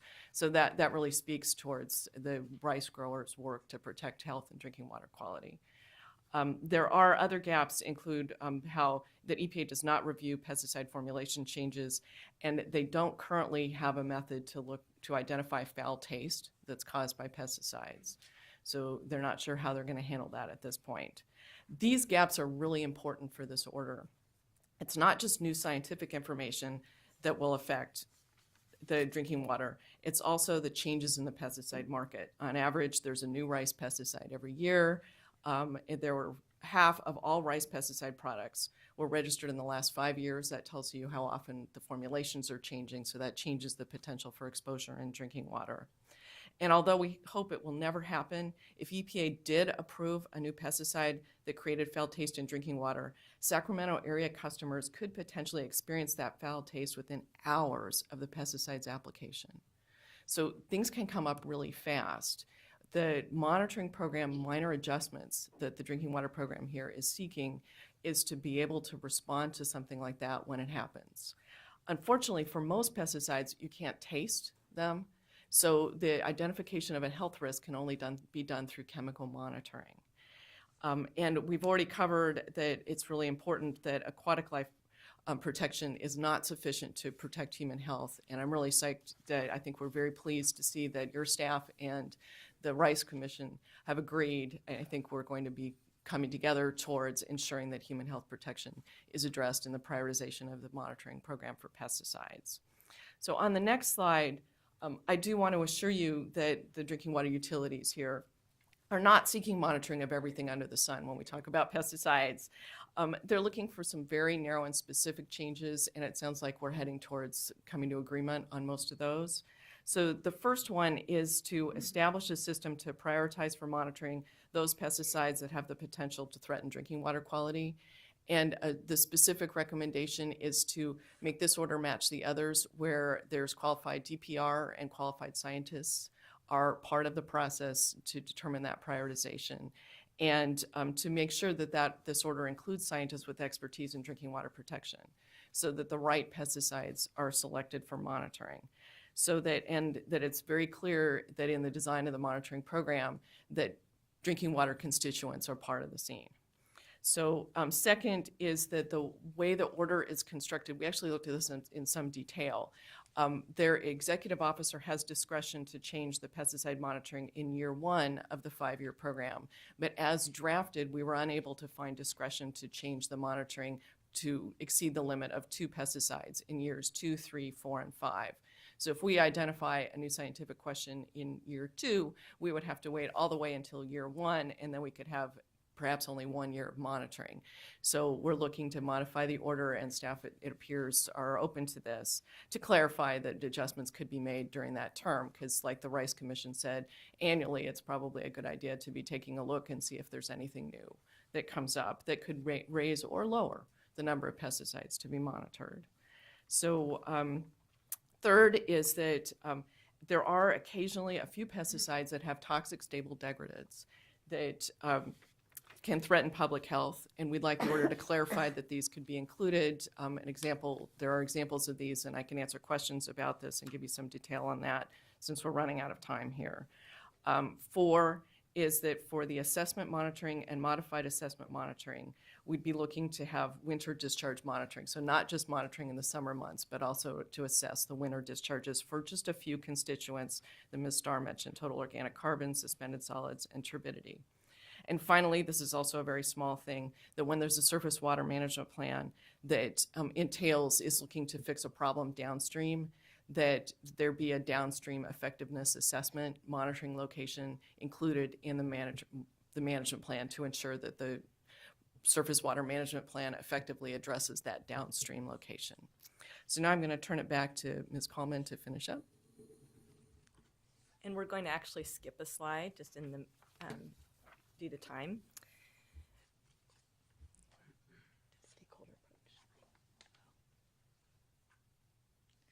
We appreciate the time of the regional board staff who have helped us better understand the approach of the Irrigated Lands Regulatory Program and how we can continue to participate as interested parties along with other interested parties. The board staff coordinated a very helpful meeting with the California Rice Commission and us for discussion of our comments. Through these discussions, alternate solutions were suggested that will address some of our requests. For example, we plan to contact board staff for information on whether there have been water quality exceedance reports related to drinking water constituents of interest, and we greatly appreciate the updates to the program website which show EO approvals for the program. A key component of our stakeholder approach is to learn from other stakeholders. We look forward to obtaining additional information to help us better understand the CRC and rice industry's concerns. We've carefully considered and prioritized our remaining key requests following the discussions with regional board staff and the CRC. So we do have 2 slides that summarize our key requests discussed earlier in our presentation, and we look forward to working with your staff and the California Rice Commission to find the best way to modify the order to incorporate additional public health protections in a cost-effective manner. We encourage the order to move forward, addressing the input that we've provided to support this important watershed effort. Thank you for the opportunity to speak today and for considering our request. And I would like to enter into the record this presentation and the written comments that were provided to board staff on September 15th. Wow. I couldn't look at the end. Thank you, right on time. That was awesome. Could you leave that slide up, please? We appreciate it. Yes. Any questions from board members? I just appreciate what I heard, and when staff comes back up, I will sort of ask them their response. Thank you. Thank you. I was just curious if Woodland Davis surface water treatment is part of your program now. or a member of your organization? The Woodland Davis Clean Water Agency participated in the last Sacramento River Watershed Sanitary Survey in anticipation of the future diversion. So we share information on our program, but they're not as involved as the other local water agencies that are currently diverting Sacramento River water. Thanks. Thank you very much. This time, we're going to take interested parties. I have a card from Carrie Fisher. Did Carrie have to leave? Pardon? She stepped out for a minute. Ah, okay. She works a busy schedule. She's this guy named David Corey. Hello, David. Chairman Longley, sorry for my confusion earlier. I was distracted by the bar that was set way up there on the groundwater assessment report. I'm not quite sure how to respond to that. I used to like Tim, but I'm not so sure I do anymore. I guess that's what we'll have to do. I really just have watched Rice and what they've done. I mean, they do an exceptionally good program for their growers, and I wanted to just chime in a little bit on what Member Constantinos talked about into whether that really is the bar that we all have to achieve. And I just wanted to make sure that Joe addresses that, because that is a very high bar in terms of what they've done, and do it early. I mean, we need to get that data together, but I struggle with whether we can meet that bar and whether you want the guy at the head of the class to go first. Kind of scary. David, I think, and I said it earlier, we've been working with these folks for a long time.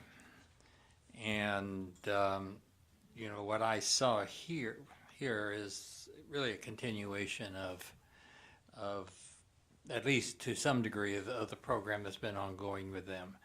And while it doesn't take anything away, they do great work. There's no doubt about that. Still, the other coalitions many are starting out basically at ground zero.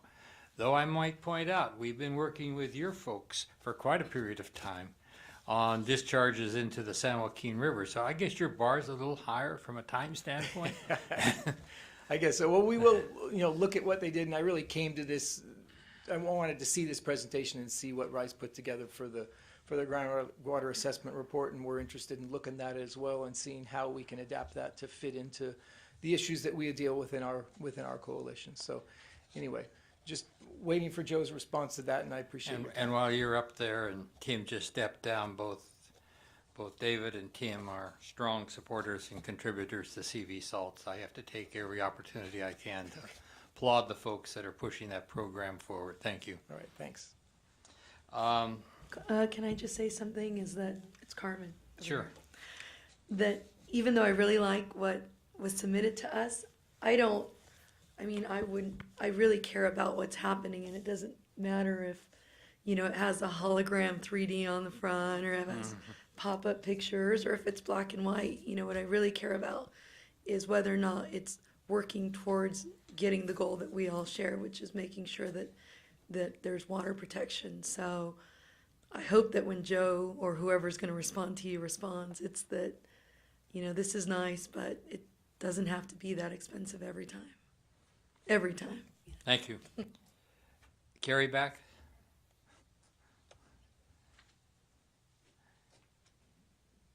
Carrie Fisher, California Farm Bureau Federation. I just wanted to, I'm not going to reiterate the comments that we wrote in our letter, but just to echo the comments raised by Tim Johnson with the California Rice Commission about the concerns we have with the individual data reporting as opposed to the township aggregate data.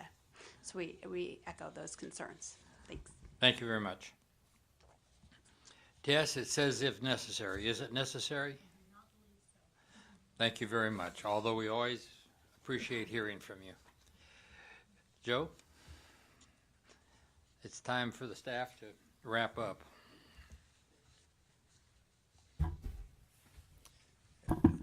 Would you like me to start addressing some of the questions you had? Yes, I would appreciate summary of the key requests here. Okay, so where would you like me to start? With the GAR as the gold or platinum standard? In very particular here too, the okay, the drinking water folks have these questions, and I'm asking you on behalf of this one board member to Sure. address these.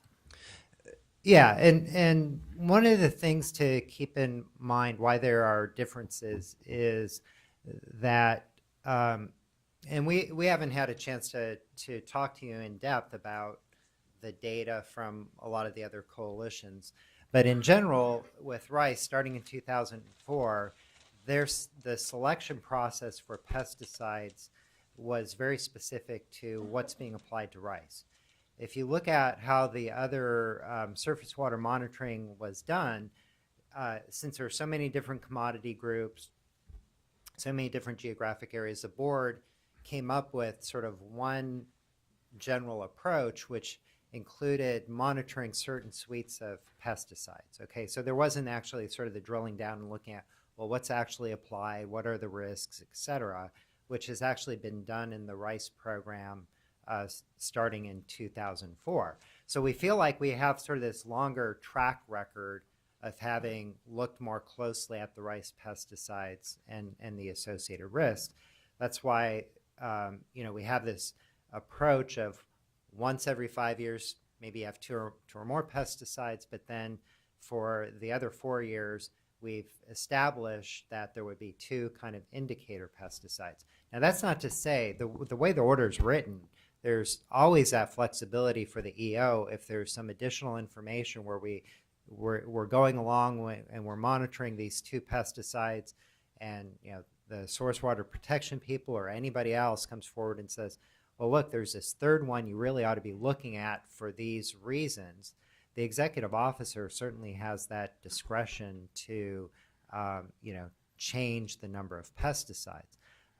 However, we just didn't see a reason to have the same kind of flexibility, which also means uncertainty. You heard Tim talking about his budget, and part of what this provides is it's some certainty that in certain years there's going to be some assurance that there's a limit to the number of pesticides being monitored, and we all understand that there could be some circumstance that would require additional monitoring, but the track record doesn't suggest that we should plan for that.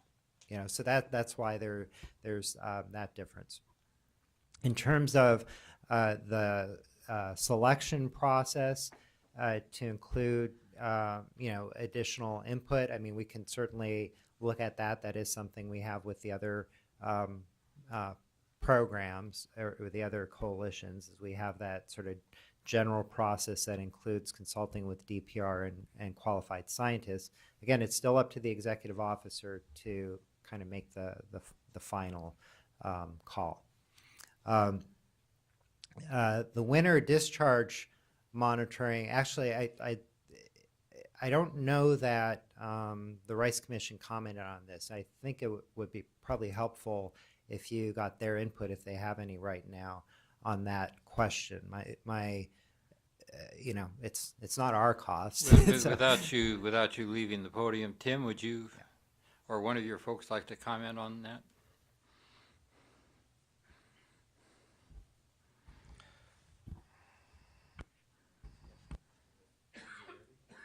All right, very good. Thank you.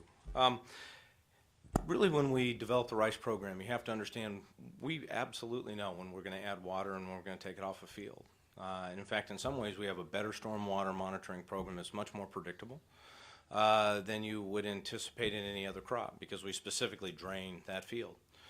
We drain that field to get ready for harvest. And so we actually do monitoring during that time frame for the constituents that we've agreed upon have concern.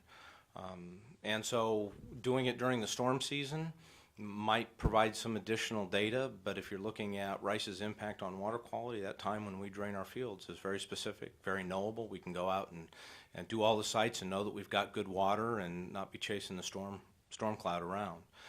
So we feel very comfortable that, understanding our impact of rice field discharges into water's been captured during that drain period evaluation, which has been part of our program since 2004. Really, just to underscore the comment that Joe had made, is we actually, I believe, have had an extraordinarily adaptive program. And we really are looking at those times during the season of rice, whether it be pesticide water hold releases or applications, when we would anticipate that we would have the greatest opportunity to find those materials. So additional dialogue certainly can be helpful in that regard, but we're very comfortable in that. So what I hear you saying is you don't have water releases necessarily during storm events, and if you would, it would be part of emptying the field and you would be monitoring. Is that correct? So if you, right, the way the rice field works is before we harvest, we drain our fields, and so any material that would be in that field, the pesticides left over, any of that would be captured during that monitoring event, which is scheduled in that August to September timeframe. In storm events, again, a rice field is a basin.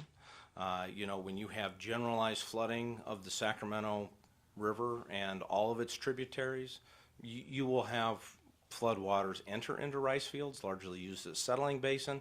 Some of that water then returns, you know, when the water recedes into the Sacramento River. As one board member, I'd appreciate if there be dialogue between the drinking water folks, yourself, and Joe's people prior to the order coming back for the hearing. Good. Any other questions or comments? I think that was just my comment, is the process here is well, not for you, Tim, but is that you know, it's nice to have this preliminary information, but the more detailed information and discussion will occur between now and we get the next order. Is that correct, Joe? Just in process as we move forward. Yeah, we can certainly have another round of discussions to, you know, we intend to based on, you know, board input and any direction that you might have.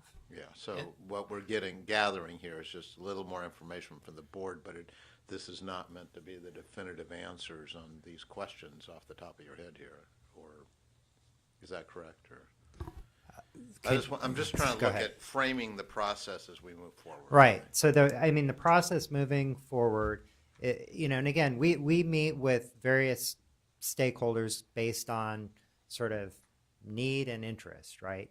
So if you tell us, go meet with these folks, go over some of these issues, see where we might be able to resolve it, we're certainly going to do that and go as far as we can. And there still may end up being differences between, you know, what they believe would be appropriate and say what the staff recommendation might be. So to the extent that the board has some position at this point, we would take that into, you know, those meetings, and as well as we're looking at revising the order and issuing a tentative. The one last thing that I just want to mention regarding monitoring, you know, since we did have the meeting with the in Colusa on the Sac watershed program, is there's a lot of monitoring going on within the Sacramento River watershed. That's not just the rice monitoring. So you know, it's not looking at this in isolation. I don't think it's necessarily appropriate, because all of those data are going to be available for evaluation. While we're talking about data, the other issue is reporting of data. It's done on a township basis, but you want the data sets, and that is transmitted electronically. There's this concern about cost in doing that, and I'd like your comments on that, please. Yeah, and I think this is an issue that the board has taken up a number of times, and kind of consistent with that direction. You know, I think the board has agreed to receive information on a township, the individual data records, without them being associated with the particular grower or parcel. And, you know, I think what we've said before applies here is, you know, having those individual data records allows staff and the board and whoever else would want to look at it to do additional analysis and evaluation. As far as cost, I can't see that there would be any real additional cost, because we'd be looking at getting this information electronically. So there might be some minimal existing information. It's got to be gathered anyway. Yeah, right. I mean, frankly, the easiest thing would be if it's, you know, to submit it to us as it's gathered. So but I don't think it's very difficult. I've talked to some IT folks recently to confirm it, to make that information anonymous, put it on the township scale, and we still get the individual data records. We keep hearing about this and seeing it in comment letters and so forth. I'd like to know why it costs more money. Well, I can't. I have an issue. I have Yeah. a concern, I guess, with. Well, why I it would don't cost understand more. why it would cost. No, nor do more I, money. and Yeah. I'd like to have that clarified. Yes, John. Okay. Anybody else desiring to speak? So you had a question about the GAR, and David Corey wanted me to answer Yeah, that so question too. I was looking at my other notes and we just basically covered all that, but I don't need an answer that this is what you think everybody needs. I just want to make sure that David knows what he needs, and that and I'm assuming that that's the case. But the question is, I guess, there's not a template for this, right? It's what we need is what we need, and you're working with each coalition. Well, there is. I mean, the template's in the orders we're developing, and so this was just unique in that the Rice Commission wanted to move forward with a GAR before the board had even adopted the East San Joaquin order. And then as we kind of moved along and we had the East San Joaquin order as essentially the template, or what are we really asking for, we checked their drafts against that and had kind of a dialogue and back and forth. So they really fundamentally, I think, responded to the board's expectations based on that East San Joaquin order. Now we're going to see from the East San Joaquin as well, in another month, what they've come up with. And I expect it to be a lot different. I mean, some of the things that you heard from Summer's discussion of the GAR is USGS did studies specific to rice. That starts getting pretty close to that management practice evaluation program we're looking at, putting in shallow wells associated with particular fields, or what John Dickey mentioned in terms of doing the root zone studies. That's getting really closer to that sort of management practice evaluation. They had that information up front. So as we move forward and you're looking at a lot of different commodities and very different, soils, geology, it is going to look a lot different. I don't see the rice GAR necessarily being sort of the template that would be broadly applied elsewhere. I would expect more when we see the East San Joaquin GAR, and whatever we end up approving there, to be what the other coalitions turn to as, okay, this is what the board is expecting. Because I think there are a lot of unique aspects of the rice GAR that I don't think are going to be duplicated elsewhere. Have we approved this? Have we reviewed this and approved it, or what? The way that we've approved it is kind of at the staff level, saying we think it's good. They didn't have to submit it to us, so they're not responding to an order or anything like that. The way we're providing it to the board is to say, well, look, we as staff think it's good enough. This would be part of the administrative record and the basis for why the order is designed as it is. So in effect, once you approve the order or adopt the order, if you kind of agree with that assessment, then it would be, I would say, sort of approved by the board at that point. So if I can add, so in the other reports, the most important part out of this happens to be the high vulnerable area assessment. And so there is a lot of requirements on top of that for them to justify doing that. So for us, it's, as in the other orders, it's part of the order, so it'll be coming through staff for review. In this case, it's already been done. It'll be part of the public record. It's available for any public to review and look at and provide comments on, since it's part of this record. So then the board will be, by default, approving it through the action of adopting the order, which is a little different than any of our others. And the groundwater assessment reports, these are probably some of the more critical documents in the new long-term program. We do expect that they are going to be a higher cost. I don't really care about how pretty they look. I don't care if it's the Vogue model or the Ugly Betty. I don't care. It's the substance we Ugly care Betty. about, and the justification of how they're coming to conclusions that they want our staff and the board to ultimately accept. And that's going to take, since we don't have a lot of information, it is going to cost money for them to develop that information to justify where they should focus or not focus their groundwater programs and how they justify their monitoring programs. In terms of the overall program and cost of reporting, I agree with Tim. That's a very expensive component.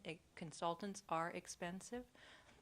So I've always asked Joe, and Joe and I have gone back and forth on discussions on the number of reports we ask and the frequency, because those are the two components that increase the cost for the regulated community. And we're not only looking at this in irrigated lands, but in all of our regulatory programs. And so we have reduced some of the monitoring reporting requirements as a result of that inquiry, discussion I've had with Joe. We also have those options where I can further reduce the reporting as we gather information. But some of these reports, such as the GAR, which is such the foundation, they are going to cost a lot regardless of what they look like or how they're presented. Just the gathering of the information, the assessment of the information, and then putting it into a format where staff can look at it and say, yeah, I agree with that conclusion.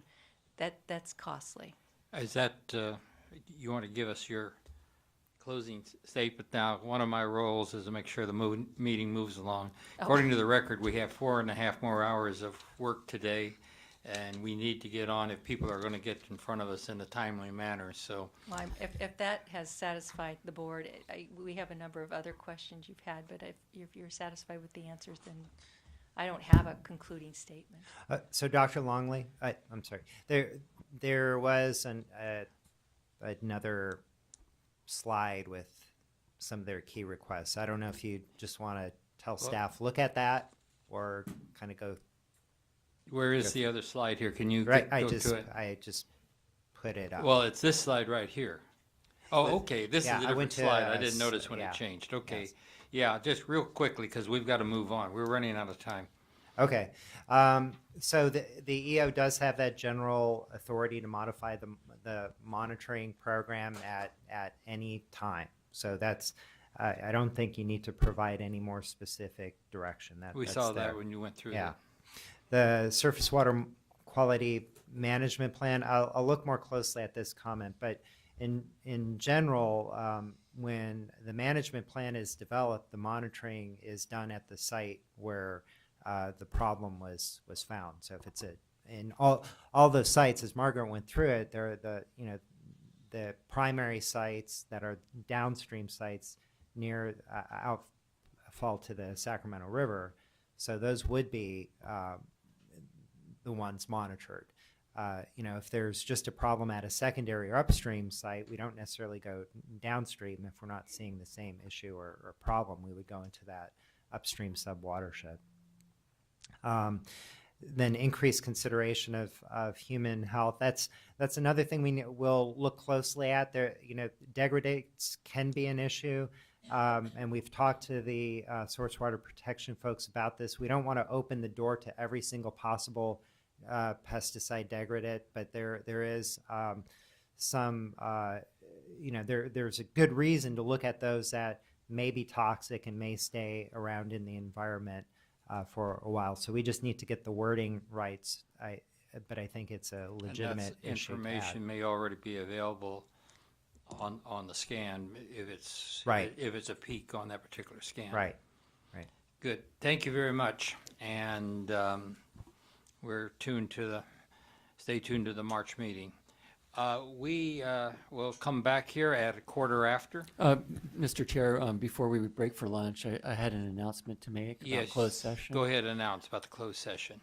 Yes, and during lunch, the lunch recess, the board will be discussing a matter in closed session. It's identified on page 5 of the agenda under heading N, and it's the Irrigated Lands Coalition Waiver and Program EIR litigation.